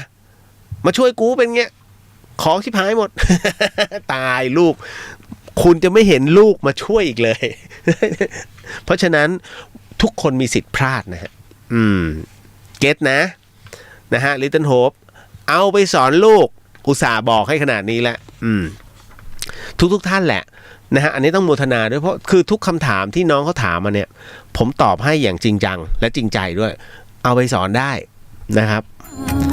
ต่อมาท็อปบอกว่ามีคนทักมาว่าถ้าจะให้แผลที่เราขาหักหายดีต้องปล่อยปูใช่ไหมครับพี่เลียวนะฮะขออีกข้อนะครับอสม.มาหยอดเกลืออนามัยเพื่อฆ่าลูกน้ำแบบนี้บาปไหมครับ ในคำถามมันดูเหมือนไม่มีอะไรนะแต่มันมีอะไร ถามว่าตอบยากไหมมันก็ไม่ยากนะแต่มันก็ต้องตอบก็ถามมาสักขนาดนี้แล้วนะฮะท็อปบอกว่าคนแรกอันแรกก่อนว่าขาหักคือเรื่องของเรื่องคือมอเตอร์ไซค์เขาคว่ำนะฮะมอเตอร์ไซค์คว่ำแล้วขาหักแล้วหมอบอกว่าอีกหลายเดือนกระดูกมันจะต่อกัน นะฮะก็มีคนทักมาว่าให้เขาเนี่ยไปปล่อยปูอะไรอะปูนาหรือปูเค็มหรือปูม้าปล่อยเข้าซึ้งอะ เมืองเหนือ ไม่แน่ ก็ไปดูก่อนละกันนะฮะว่า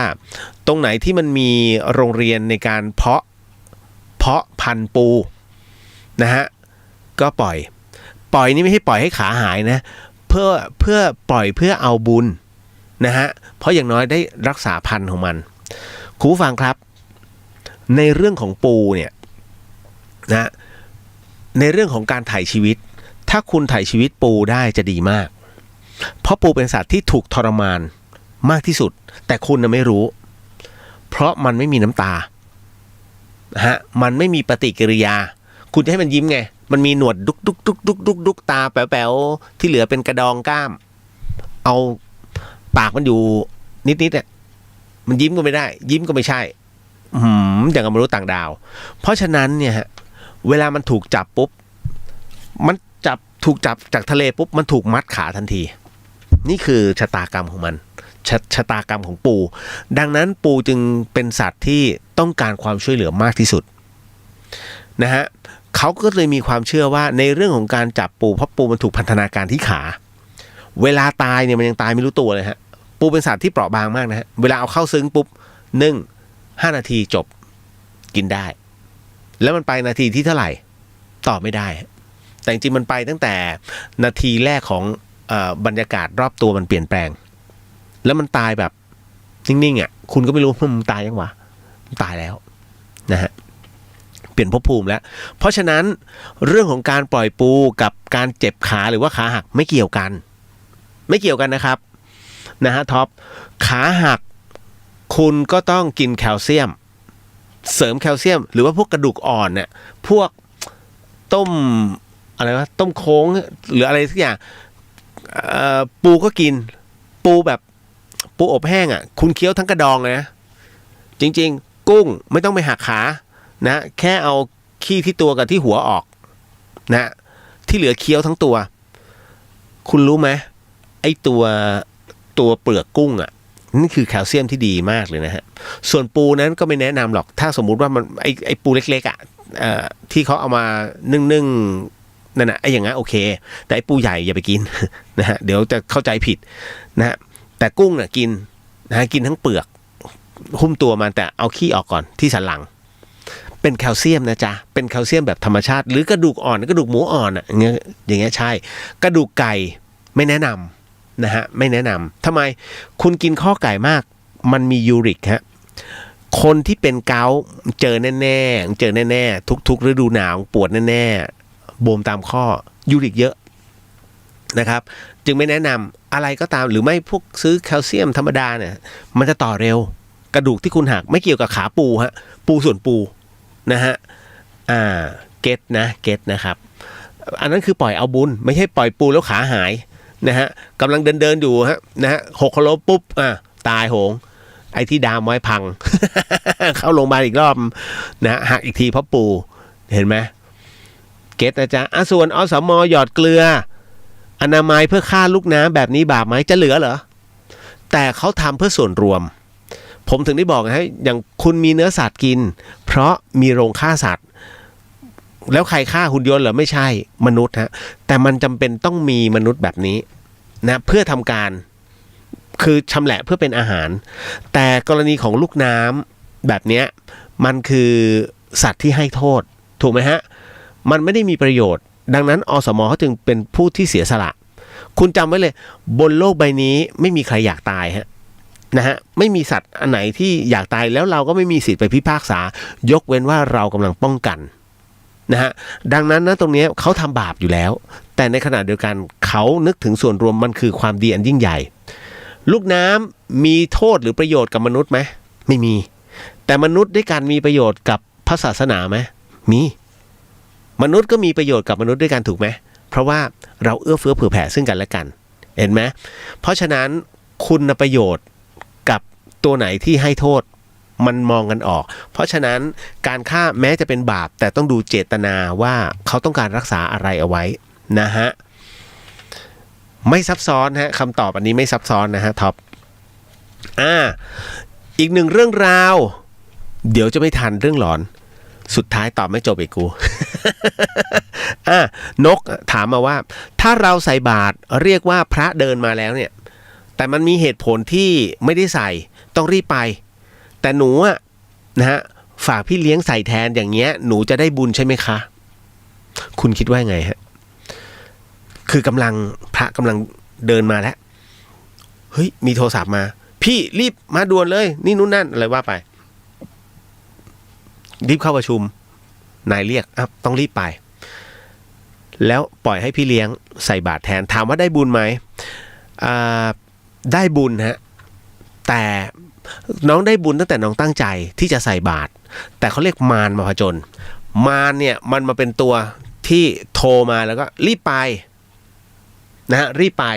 เพราะฉะนั้นในส่วนนั้นตรงนี้เองฮะน้องได้บุญแต่บุญนั้นได้ไม่เต็มที่นะฮะแต่ถามว่าแล้วพี่เลี้ยงได้บุญไหมพี่เลี้ยงได้บุญอย่างเต็มอิ่ม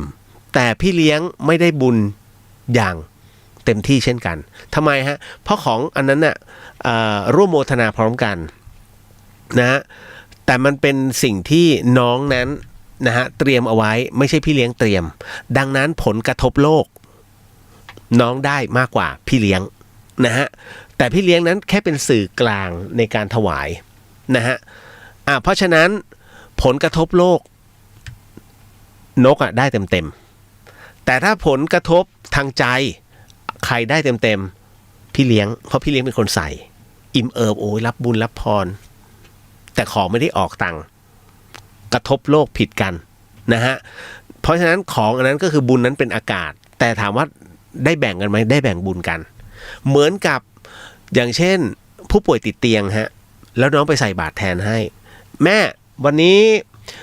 หนูไปใส่บาตรมาแม่โมทนานะโมทนาสาธุถามว่าบุญได้ไหมบุญได้ของได้ไหมของนั้นเมื่อลูกแบ่งให้ได้ฮะแต่ในขณะเดียวกันผลกระทบโลกแม่ไม่ได้เพราะลูกออกตังค์ตรงนี้ให้กับพระท่านฉันเพราะฉะนั้นกองบุญตรงนี้จึงส่งผลไปยังภายภาคหน้าในเขาเรียกในภพหน้าของลูกแม่ได้บุญในการเสวยบุญในการอิ่มใจโมทนาบุญตามนะฮะเสวยสวรรค์นะฮะแค่นั้นเองนะจ๊ะเก็ตนะนกไม่ซับซ้อนนะไม่ซับซ้อนตอบแบบไม่ซับซ้อน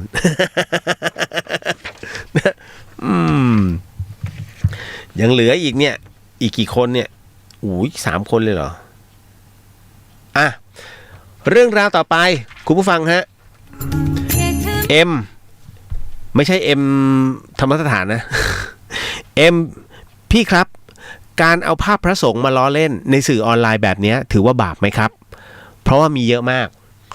ก็ผมก็เห็นเยอะนะที่เอาภาพพระสงฆ์เนี่ยนะไปใส่แอปแล้วมีใส่ใส่แว่นมีหมวกพร้อมเลยแล้วก็เอามาใส่คำพูดสนุกสนานไปล้อเลียนเราชาวพุทธเรียกว่านำมาปรามาสนะเขาเรียกว่าเป็นการปรามาสพระสงฆ์เขาเรียกมันเป็นทั้งกายกรรมนะแล้วก็เป็นวจีกรรมนะที่ทำลงไปแล้วทำให้ผู้อื่นเข้าใจผิดมันเป็นตัวกรรมที่สะท้อนทันทีนะฮะมันมีผลกับชีวิตนะมันจริงๆมันไม่จำเป็นเฉพาะเป็นพระสงฆ์นะฮะมันเป็นอะไรก็ตามที่ไม่ใช่ตัวคุณน่ะนะฮะแล้วเอาไปล้อเลียนแบบในเชิงเสียหายพังทุกคนฮะชีวิตพังทุกคนไม่มีฮะเพราะอันที่ 1คุณกำลังประจานตัวเองว่าไอเนี่ยคนก็รู้ไอเนี่ยนิสัยแบบนี้อย่าไปนะฮะให้มันได้เอารูปเราไปนะอะไรแบบเนี้ยนะฮะต่อมาแล้วในส่วนตรงนี้นี่เองยกเว้นว่าถ้าสมมุติคุณกำลังสื่อความหมายในข้อความนั้นด้วยความที่ให้เป็นเวิร์ดที่จดจำนะฮะอกไก่ต้องมีคนหมักอกหักต้องมีคนใหม่อะไรอย่างนี้เป็นต้นเฮ้ยเก็ตว่าเจ๋งว่าเพราะฉะนั้นภาพที่คุณเอามาโชว์เนี่ยพอมันเป็นในเรื่องแนวสร้างสรรค์เพื่อการจดจำปุ๊บไม่มีปัญหาเพราะมันเป็นพลังบวกนะฮะเหมือนกันถ้าพระภิกษุสงฆ์ท่านเขียนเป็นแคปชั่นในส่วนธรรมะและเป็นอาจจะแบบเชิงตลกนิดนะฮะแต่ มันสื่อความหมายในทางที่บวกในการเผยแผ่ไม่เป็นไรถือว่าอะไรก็ผมถึงบอกว่าตัวไหนที่เป็นตัวตัดสินคือตัวจิตเราฮะตัดสินไงว่าพอดูปุ๊บโอ้ยแย่ว่ะทำไมเอาภาพพระมาทำแบบนี้วะนี่ไงตัวจิตเป็นตัวตัดสินฮะแต่ถ้าสมมุติว่าดูแล้วปุ๊บมีความสุขนี่ฮะเป็นเรื่องราวที่ดีทุกอย่างขึ้นอยู่กับจิตเราหมดเลยนะฮะคุณจันจราดบอกว่ารับฟังทางวิทยุทุกวันช่วงนี้มาแผ่เมตตาให้กับความวุ่นวายในกรุงจะได้ไหมมันเป็นกรรมหรือเปล่าบ้านเมืองเรามันเป็นความเข้าใจผิดฮะมันเป็นการเขาเรียกว่าถ้าถามว่ากรรมไหม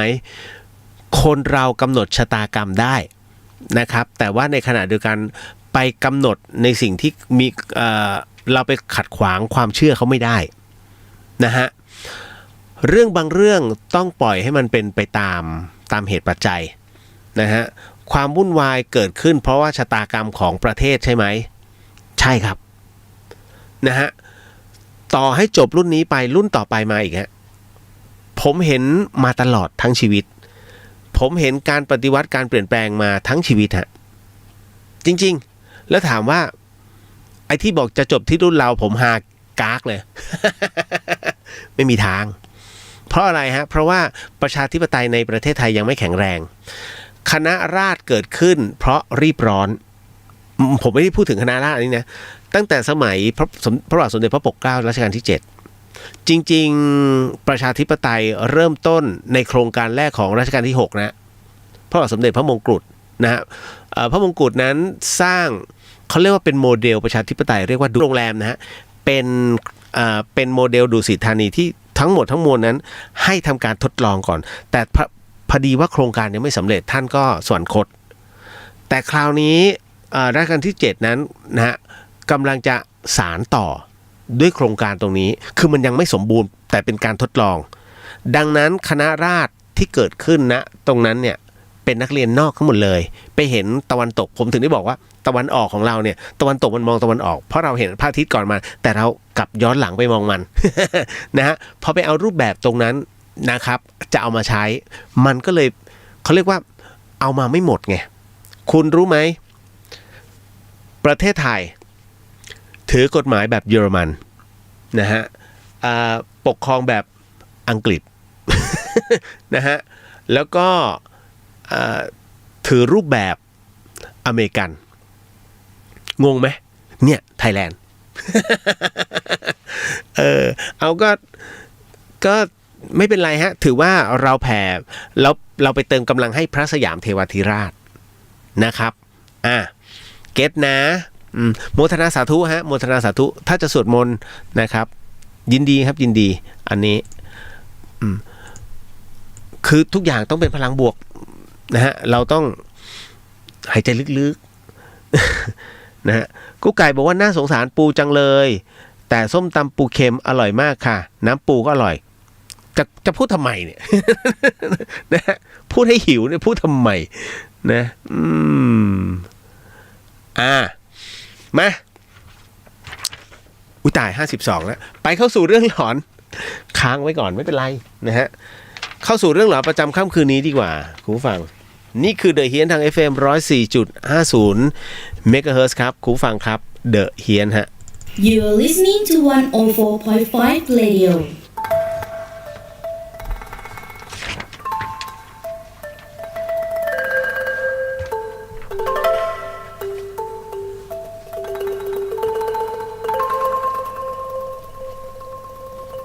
รายการนี้ไม่เหมาะกับเด็กอายุต่ำกว่า 15 ปี และทุกแถวที่แฝงตัวมาหากินในพระศาสนา ผู้ปกครองหรือพระผู้ใหญ่ควรพิจารณาในการรับฟัง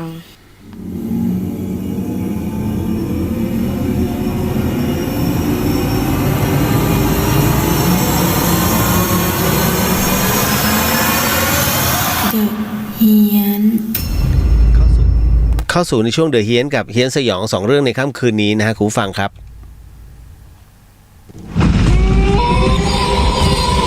สิ่งที่ผมกำลังจะได้ยินเนี่ย จะเล่าให้คุณผู้ฟังได้ยินได้ฟังเรื่องราวต่อไปนี้นั้นอย่าเชื่อนะฮะให้ฟังหูไว้หูแล้วก็ใช้วิจารณญาณทุกครั้งในการรับฟังเรื่องราวประเภทนี้ฮะข้อสำคัญเนี่ยอยากให้คุณผู้ฟังได้ฟังเป็นนิยายฮะเพราะว่าเรื่องที่ผมกำลังจะเล่าต่อไปนี้เป็นเรื่องที่คุณทศนะฮะทศพลนั่นแหละพูดง่ายๆส่งเรื่องนี้มาให้ว่าแม้ต่างแดนก็ยังเจอฮะและเรื่องราวที่ทศนั้นให้ผมเป็นผู้ถ่ายทอดให้กับคุณผู้ฟังนั้นเขาเล่าว่า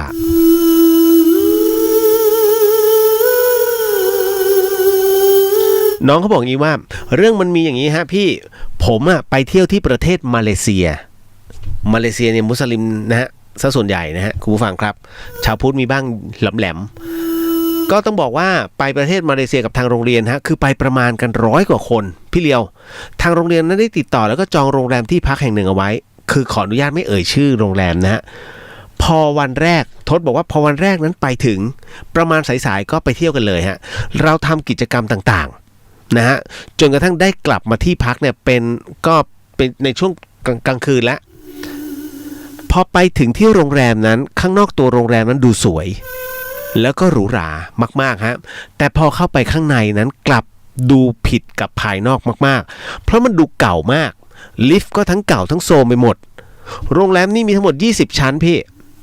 แต่ผมกับเพื่อนๆนั้นก็แปลกใจน้องเขาบอกนะฮะผมกับเพื่อนๆก็แปลกใจเพราะว่าที่โรงแรมนั้นนะฮะออกจะใหญ่โตแต่กลับไม่มีคนนะกลับไม่ค่อยจะมีคนฮะมีแต่พนักงานโรงแรมอยู่เพียงไม่กี่คนฮะน้องเขาบอกต่อทางโรงแรมนั้นก็จัดห้องให้นักเรียนที่มาพัก100 กว่าคนนั้นเรียกว่าพักกันแบบกระจัดกระจายนะฮะเรียกว่ากระจัดกระจายกันทุกชั้นของโรงแรมซึ่งผมได้พักอยู่ชั้น14ครับพี่ทศบอกว่าพอตอนที่กำลังจะขึ้นลิฟต์อยู่นั่นเองเนี่ยพอลิฟต์นั้นมาถึงที่ชั้น7ปรากฏว่าลิฟต์มันก็เปิดนะแล้วเปิดค้างอยู่แบบนั้นเลยฮะเฉยๆเลยไม่มีอะไรเลยฮะประมาณ2 นาที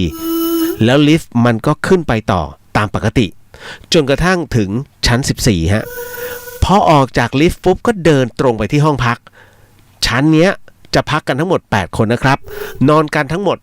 4 คนนะฮะต่อห้องพอเปิดประตูเข้าไปมันจะเป็นห้องนั่งเล่นก่อนพี่ซึ่งก็ดูโอเคนะแต่ก็เก่าๆหน่อยในห้องนั่งเล่นนั้นก็จะมีชุดรับแขกมีทีวีมีเคาน์เตอร์บาร์นะแล้ววางของ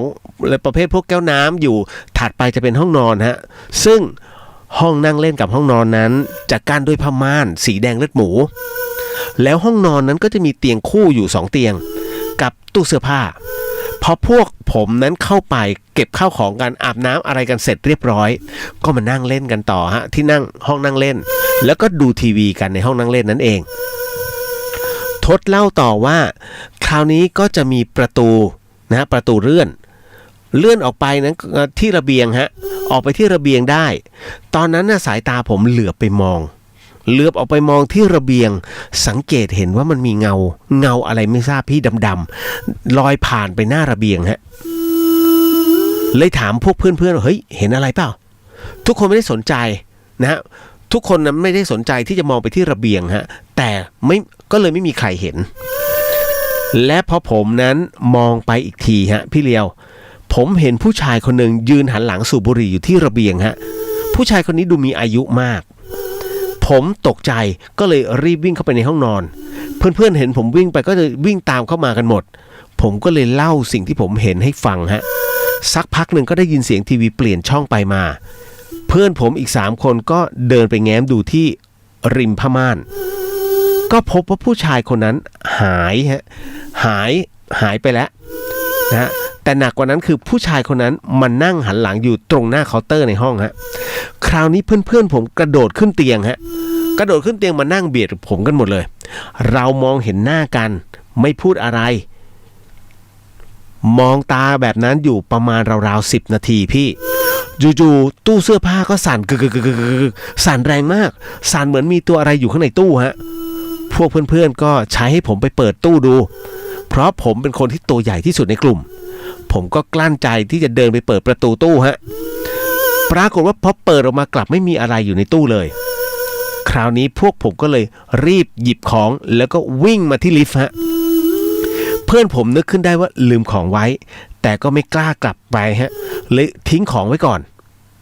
นะตอนที่วิ่งกันออกมานั้นก็ไม่เห็นว่ามีใครอยู่ในห้องแล้วนะระหว่างที่พวกผมกำลังรอลิฟต์อยู่ฮะเพื่อนที่อยู่ชั้นเดียวกันก็วิ่งหน้าตาตื่นมาที่ลิฟต์เหมือนกันพอถามว่าเจออะไรมันก็บอกว่าเจอผีผู้หญิงกับเด็กอยู่ในห้องเลยฮะอยู่ไม่ได้ต้องรีบออกมาฮะพอลิฟต์มาถึงพวกผมก็ลงมาฮะแต่พอถึงชั้น7นะพอถึงชั้น7ปุ๊บก็ลิฟต์เปิดเหมือนเดิมอีกผ่านไปหลายนาทีอีกฮะลิฟต์ก็ลงต่อพอถึงล็อบบี้ชั้นล่างกลับไม่มีพนักงานโรงแรมสักคนพี่พอลงมาถึงเนี่ยไม่มีใครสักคนแต่กลับเจอพวกนักเรียนนั้นพวกเราเนี่ยคณะเราอยู่เต็มไปหมดเลยพอถามก็บอกว่าเจอผีกันทั้งหมดเลยฮะอยู่ไม่ได้เลยฮะมีเพื่อน2คนที่ได้ไปอยู่ชั้นบนสุด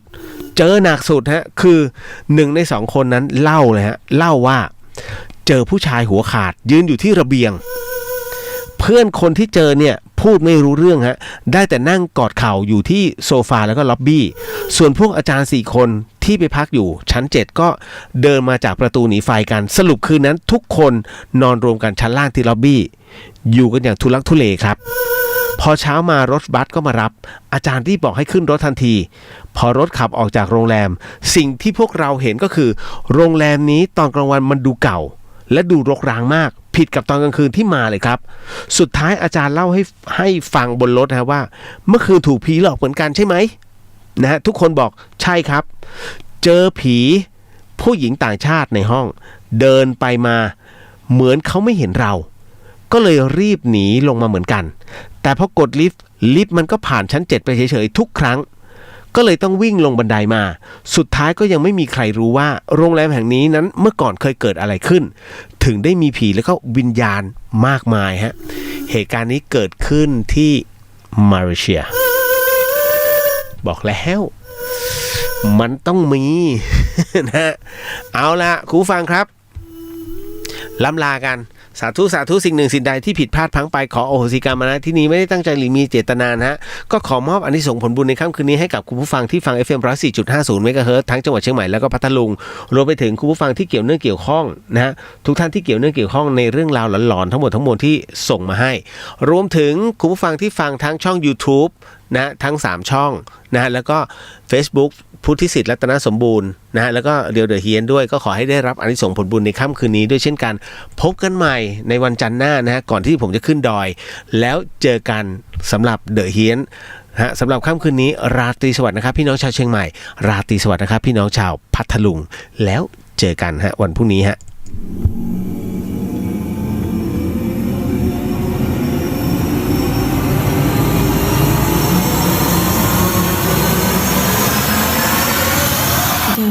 เฮียน